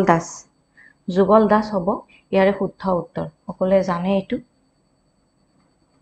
অসম সাহিত্য সভাৰ বৰ্তমানৰ প্ৰতীক চিহ্নটো শিল্পী যুগল দাসে অংকন কৰিছিল হয়নে শিল্পী যুগল দাসে অংকন কৰিছিল কেতিয়া গ্ৰহণ কৰা হৈছিল 1960 চনৰ 28 অক্টোবৰত গ্ৰহণ কৰা হৈছিল এই প্ৰতীক চিহ্নটো ঠিক আছে এই প্ৰতীক চিহ্নটো 1960 চনৰ 28 অক্টোবৰত গ্ৰহণ কৰা হৈছিল নেক্সট কোৱেশ্চন কবি নীলমণি ফুকনে কোন চনত সাহিত্য অকাডেমি বঁটা লাভ কৰিছিল কোন চনত লাভ কৰিছিল আৰু কোনখন গ্ৰন্থৰ বাবে লাভ কৰিছিল অপচন একেবাৰে জনাই দিয়ক কবি নীলমণি ফুকনে কোন চনত সাহিত্য অকাডেমি বঁটা লাভ কৰিছিল আৰু কোনখন গ্ৰন্থৰ বাবে কি হ'ব ইয়াৰ উত্তৰ বি টো কৈছে 2020 আৰু 1991 কৈছে বি টো কৈছে 2020 পাহৰিলো কৈছে হয়নে ইয়াৰ উত্তৰ হ'ব 1981 হ'ব ইয়াৰ শুদ্ধ উত্তৰ সাহিত্য অকাডেমি বঁটাৰ কথা সুধিছে দেই জ্ঞানপীঠ বঁটাৰ কথা সোধা নাই জ্ঞানপীঠৰ কথা সোধা নাই সাহিত্য অকাডেমি বঁটাৰ কথা সুধিছে 1981ত পাইছিলে কোনখনৰ বাবে কবিতা নামৰ কবিতা সংকলনখনিৰ নামে আছিলে কবিতা কবিতা নামৰ কাব্যগ্ৰন্থখনৰ বাবে তেওঁ সাহিত্য অকাডেমি বঁটা লাভ কৰিছিলে কেতিয়া 1981 কবিতা শীৰ্ষক স্বনিৰ্বাচিত কাব্যগ্ৰন্থৰ কাৰণে স্বনিৰ্বাচিত মানে কি তেওঁ নিজে ৰচনা কৰা তেওঁ নিজে লিখিছে অবভিয়াসলি কবিতা শীৰ্ষক কাব্যগ্ৰন্থৰ বাবে তেওঁ এই বঁটাটি লাভ কৰিছিলে 1981 ঠিক আছে মুখা শিল্পৰ বাবে কোনখন সত্ৰ সুধিছে মুখা শিল্পৰ বাবে কোনখন সত্ৰ বিখ্যাত মুখা শিল্পৰ বাবে কোনখন সত্ৰ বিখ্যাত এটো হয়তো সকলে জানে একেবাৰে সহজ সামগুৰি বৰদুৱা গড়মুৰ নে উত্তৰ কমলাবাৰী কি হ'ব সামগুৰি হ'ব হয়নে ক'ত আছে মাজুলীত সামগুৰি সত্ৰ এখন আছে মাজুলীত আছে সামগুৰি সত্ৰ যিখন সত্ৰ মুখা শিল্পৰ বাবে বিখ্যাত নেক্সট কোৱেশ্চন একেবাৰে ইজি সকলে জানে অসম সাহিত্য সভা কোন চনত প্ৰতিষ্ঠিত হৈছিল কক একেবাৰে ইজি কোৱেশ্চন এনেকুৱা কোৱেশ্চন দিব পাৰে ডাইৰেক্ট কোৱেশ্চন দিয়ে সন মুখস্থ ৰাখিব লাগে আৰু মই ভাবো এটো সকলে জানে অসম সাহিত্য সভা কোন চনত প্ৰতিষ্ঠিত হৈছিল আগৰ কোৱেশ্চন পেপাৰ এটা আহি গৈছে আগৰ কোনোবাটো বৰ্ষত এই কোৱেশ্চনটো আহি গৈছে বাবে মই লৈছো অসম সাহিত্য সভা 1917 হয়নে সকলে উত্তৰ কৰিছে 1900 কোনোবাই 1916 কৈছে 16 নহয় দেই 1917 যদি সহজ ভুল হৈ যায় হয়নে যিমানে পঢ়ি নাথাকো কিয় একেবাৰে সহজ যেন লাগে আমি সকলোৱে জানো অসম সাহিত্য সভা কোন চনত প্ৰতিষ্ঠিত হৈছিল কিন্তু তাৰ মাজতে কোনোবাই এইটো ভুল কৰিব কনফিউজ হৈ যোৱা যায় কেতিয়াবা পাহৰি যোৱা যায় 1916 দিব পাব 1917 হ'ব লাগে ঠিক আছে ইয়াৰ উত্তৰ হ'ব ডি 1917 ক'ত হৈছিল প্ৰথম অধিৱেশন অসম সাহিত্য সভাৰ শিৱসাগৰত হৈছিল 1917 ত ঠিক আছে তাৰ পিছতে জনাই দিউ যে জেডবলৰ এক্সামৰ বাবে মক টেষ্ট ৰেডি কৰা হৈছে আপোনালোকে পেইড আমাৰ এপত পাই যাব যত আপোনালোকে পাঁচটা মক টেষ্ট পাব general English general knowledge computer GK computer aptitude Assamese language গুটেখিনি ইনক্লুড কৰা আছে লগতে আনসাৰ কিউ আপোনালোকে পাই যাব ৰায়মনা ৰাষ্ট্ৰীয় উদ্যানখন ক'ত অৱস্থিত এটো কওকচোন ৰায়মনা ৰাষ্ট্ৰীয় উদ্যান ক'ত অৱস্থিত নওগাঁও যোৰহাট কোকৰাঝাৰ নে গোলাঘাট কি হ'ব C2 C কৈছে পৰিস্মিতাই C কৈছে কোকৰাঝাৰ তাৰ লগতে কক যে কোকৰাঝাৰত আৰু কোনখন ৰাষ্ট্ৰীয় উদ্যান আছে কমেন্টত জনাই দিয়ক ৰায়মনা ৰাষ্ট্ৰীয় উদ্যানৰ বাহিৰে আৰু কোনখন ৰাষ্ট্ৰীয় উদ্যান আছে কোকৰাঝাৰত যিখন হেহতিয়াকৈ ৰাষ্ট্ৰীয় উদ্যান বুলি ঘোষণা কৰা হৈছে নামটো জনাই দিয়ক কোকৰাঝাৰতে আছে কমেন্টত জনাই দিয়ক নেক্সট কোৱেশ্চন অসমৰ প্ৰথমখন দৈনিক বাতৰি কাকত দৈনিক বাতৰি কোন চনত প্ৰকাশ পাইছিল প্ৰথমখন দৈনিক বাতৰি কাকত দৈনিক বাতৰি শিখনাজালৰ কৈছে হয় শিখনাজালৰ হৈছে শেষৰখন হয়নে কোকৰাঝাৰতে আছে ৰায়মনা আৰু শিখনাজালৰ অসমৰ প্ৰথমখন দৈনিক বাতৰি কাকত ইয়াতে মনত ৰাখিব যে ইয়াতে দুটা কোৱেশ্চন লুকাই আছে কেতিয়াবা আমাক সন সুধিব পাৰে অসমৰ প্ৰথমখন দৈনিক বাতৰি কাকতৰ নাম কি তেতিয়া উত্তৰ কি হ'ব দৈনিক বাতৰিয়ে হ'ব ঠিক আছে দৈনিক প্ৰথমখন দৈনিক বাতৰিৰ নাম দৈনিক বাতৰি আছিল কোন চনত প্ৰকাশ পাইছিল এ কৈছে 1938 কৈছে 1935 কৈছে জয়মতী যেতিয়া মুক্তি প্ৰকাশ পাইছিল জয়মতী চলচ্চিত্ৰখন যেতিয়া মুক্তি প্ৰকাশ পাইছিল তেতিয়াই এই বাতৰি কাকতখনো প্ৰকাশ পাইছিল এতিয়া কক কোনটো চন হ'ব কোন চন C2 কৈছে হলে 1935 যেতিয়া জয়মতীয়ে মুক্তি লাভ কৰিছিল তেতিয়াই এই দৈনিক বাতৰি কাকতটো প্ৰকাশ পাইছিল একেটা চনতে তেনেকৈ আপোনালোকে মনত ৰাখিব পাৰে তাৰ লগতে জনাই দিউ যে এই ছপাশালটোৰ পৰাই 1935 চনৰ 12 আগষ্টত প্ৰথম অসমীয়া দৈনিক বাতৰি কাকত দৈনিক বাতৰি প্ৰকাশ পাইছিল কাকতখনৰ সম্পাদক আছিল বাগ্মীবৰ নীলমণি ফুকন এইখিনি আপোনালোকে ইগনোৰ কৰিব কাকতখনৰ সম্পাদকৰ নাম আহিব পাৰে কেতিয়াবা দৈনিক বাতৰি সম্পাদক কাকতখনৰ সম্পাদক কোন আছিল তেতিয়া কোন হ'ব কবি নীলমণি ফুকন যাক আমি বাগ্মীবৰ বুলিও জানো হয়নে বাগ্মীবৰ নীলমণি ফুকন বুলি সেইভাবে ইয়াত দিয়া হৈছে তাৰ পাছতে আছে গুৱাহাটী উচ্চ ন্যায়ালয়ৰ প্ৰথম অসমীয়া মুখ্য ন্যায়াধীশ কোন আছিল চিফ জাস্টিস কোন আছিল ফাৰ্স্ট আসামিজ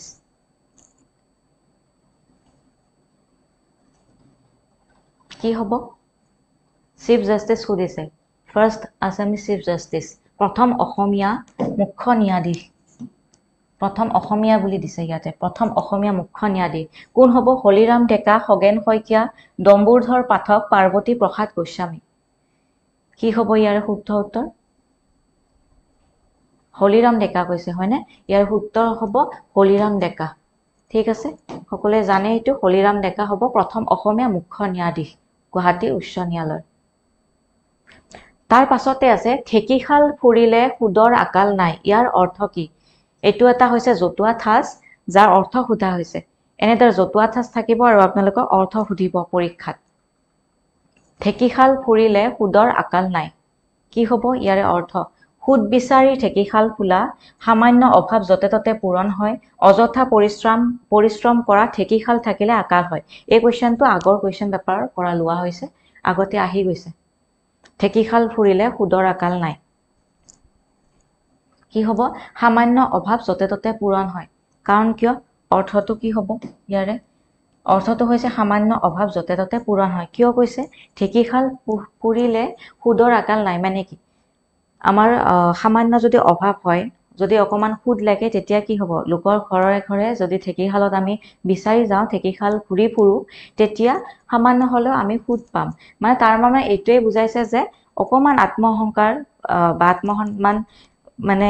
পেলাই থৈ যদি আপুনি লোকৰ ঠেকিখালত যায় তেতিয়া সামান্য অকমান আপোনাৰ অভাৱ পূৰ হ'ব পাৰে যে সুদ আপুনি পাব পাৰে কাৰণ ঠেকিখালত মানুহে চাউল খুন্দি যাব তাত নিশ্চয় অলপ হলেও সুদ ৰৈ যাব হয়নে সুদ লৈ যাব তেতিয়া আপুনি তাৰ পৰা সুদ ল'ব পাৰিব সেইটোৱে কৈছে সামান্য অভাৱ যতে ততে পূৰণ হয় বুলি কৈছে মানে অকমান অভাৱ হলে যতে ততেও পূৰণ হৈ যায় যদি আমি এডজাষ্ট কৰি ল'ব পাৰো যেনেকে সুদ অকমান লাগিলে আমি ঠেকিখালত যদি বিচাৰি যাওঁ কাৰোবাৰ ঘৰে ঘৰে বিচাৰি গলে সেই অকমান হলে আমি সুদ পাম কাৰণ তাত ইতিমধ্যে কোনোবাই হলেও চাউল খুন্দি গৈছে আৰু তাত সুদ পৰি আছে কাষতে সেইটো হৈছে ইয়াৰ অৰ্থ তাৰ পাছতে আছে চলুৱে চলুৱে পানী খোৱা ইয়াৰ অৰ্থটো কি চলুৱে চলুৱে পানী খোৱা লেট হল অলপ বুলি কৈছে একো নাই ইয়াৰ পৰাই চাই যাওক পাছত আপুনি ৰেকৰ্ডেড ক্লাছটো চাই ল'ব চলুৱে চলুৱে পানী খোৱা মানে কি লতি ঘটি খোৱা পিয়াহত অধিক পানী খোৱা ভয় খোৱা নে ওপৰৰ এটাও নহয় চলুৱে চলুৱে চল মানে কি হাতৰ ইয়াতে চলত লোৱা বুলি কৈছে এইটো চলুৱে চলুৱে পানী খোৱা বুলি কওঁ ন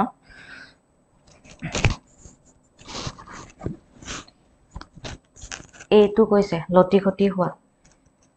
থুকে থুকে পানী খোৱা বুলিও আহে কেতিয়াবা চলুৱে চলুৱে পানী খোৱা আৰু থুকে থুকে পানী খোৱা একে আমি কওঁ থুকে থুকে পানী খালে মানে একেবাৰে লতি ঘটি হয়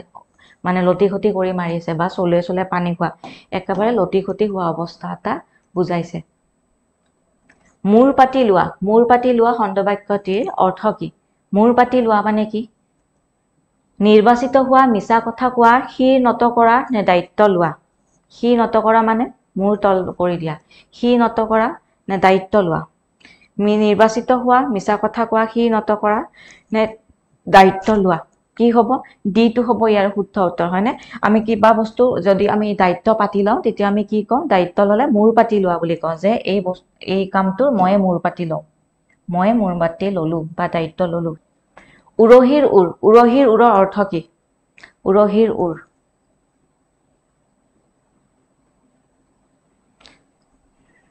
কুইজটোৰ বাবে অধিক জানিবৰ বাবে আপোনালোকে ডেসক্ৰিপচনত থকা নম্বৰত আপোনালোকে হোৱাটসএপ কৰিব নাইবা ফোন কৰিব উৰহীৰ উৰ কি হ'ব জটিলতা আচল কথা ওৱা দিশ নে বিমূৰত পৰা বিমূৰত ইয়াতে বহুতে কৈছে বি কৈছে হয়নে বি কৈছে ইয়াৰে শুদ্ধ উত্তৰ হ'ব আচল কথা উৰহীৰ উৰ আমি কিবা এটা কথাৰ আচল কথাটো যেতিয়া গম পাওঁ কি কওঁ উৰহীৰ উৰ ওলাই পৰিল মানে উৰহীৰ উৰ উৰোৱা মানে হৈছে এতিয়াহে আমি আচল কথাটো গম পালো তেনেকুৱা অৰ্থত ব্যৱহাৰ কৰো হয়নে আচল কথা তাৰ পাছতে আছে ক্ষণে ৰুষ্ট ক্ষণে তুষ্ট ইয়াৰে অৰ্থ কি হ'ব ক্ষণে ৰুষ্ট ক্ষণে তুষ্ট সঘনাই খং উঠা প্ৰতিশোধ লবলৈ বিচৰা সহজে শান্ত নোহোৱা স্থিৰতা নোহোৱা ইয়াৰে উত্তৰ কি হ'ব ইয়াৰে অৰ্থ কি হ'ব ক্ষণে তুষ্ট ক্ষণে ৰুষ্ট ক্ষণে ৰুষ্ট ক্ষণে তুষ্ট কি হ'ব ইয়াৰে শুদ্ধ উত্তৰ সিটো কৈছে সহজে শান্ত নোহোৱা আৰু আপোনালোকে আনসাৰ কৰক তাৰ পাছতে মই বুজাই দিম ভালদৰে অলপ বুজি চাওকচোন ক্ষণে ৰুষ্ট ক্ষণে তুষ্ট কি হ'ব সি তো কৈছে না আৰু ডি কৈছে ইয়াৰ উত্তৰ হ'ব ডি ঠিক আছে স্থিৰতা নোহোৱা মানে কি কৈছে ক্ষণে মানে কি এক মুহূৰ্ততে ৰুষ্ট হৈছে এক মুহূৰ্ততে তুষ্ট হৈছে মানে এই মুহূৰ্ততে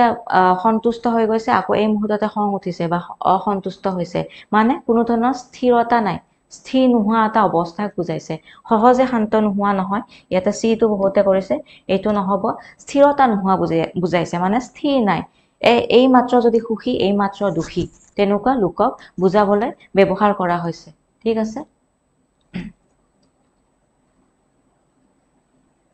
এডিয়াৰে পোষ্ট কিমান ওলাই এতিয়াও একো এডভাৰটাইজমেন্ট অহা নাই আৰু গ্ৰেড 4 থাকিব নেকি সুধিছে হয় থাকিব গ্ৰেড 3 আৰু গ্ৰেড 4 দুইটাই থাকে হয়নে আৰু কিমান পোষ্ট ওলাব এতিয়াও কোনো তেনেকুৱা অহা নাই আহিলে নিশ্চয় গম পাব আমি জনাই দিম তাৰ পাছতে আছে বাতৰ কচু গাত খহা আমি খুব ব্যৱহাৰ কৰি থকা এটা জতুৱা ঠাঁচ বা খণ্ড বাক্য বাতৰ কচু গাত খহি নলবি বুলি কওঁ কি হয় ইয়াৰে উত্তৰ নিজক বিপদৰ পৰা ৰক্ষা কৰা আনৰ বাবে নিজক ৰক্ষা নকৰা নিজে নিজৰ বিপদ চপাই অনা নে আনক হিংসা কৰা কি হ'ব উত্তৰ সি তো কৰিছে ন এ কৈছে আৰু সিও কৈছে নিজক বিপদৰ পৰা ৰক্ষা কৰা আৰু কি কৈছে সি নিজে নিজৰ বিপদ চপাই অনা ইয়াৰে উত্তৰ হ'ব নিজে নিজৰ বিপদ চপাই অনা মানে বাতৰ কচু গাত খহি ললে কি হ'ব খজুৱাব হয়নে ধৰিব তো নিজে নিজৰ বিপদ চপাই অনাৰ দৰে হয় আমি এইটো খুব ব্যৱহাৰ কৰি থাকো যে বাতৰ কচু গাত খহি নলবি কুলাৰটো এৰি বুকুচাৰটো আশা কৰা ইয়াৰে অৰ্থ কি কুলাৰটো এৰি বুকুচাৰটো আশা কৰা গ্ৰেড 4 পোষ্ট আহিব নিশ্চয় আহিব থাৰ্ড গ্ৰেড ফৰ্থ গ্ৰেড দুইটাই আহিলে একেলগে আহিব কি হ'ব ইয়াৰে উত্তৰ কুলাৰটো এৰি বুকুচাৰটো আশা কৰা বৰ্তমানৰ কথা চিন্তা নকৰি ভৱিষ্যতৰ বাবে কল্পনা কৰা বৰ্তমানৰ কথা চিন্তা নকৰি ভৱিষ্যতৰ বাবে কল্পনা নকৰা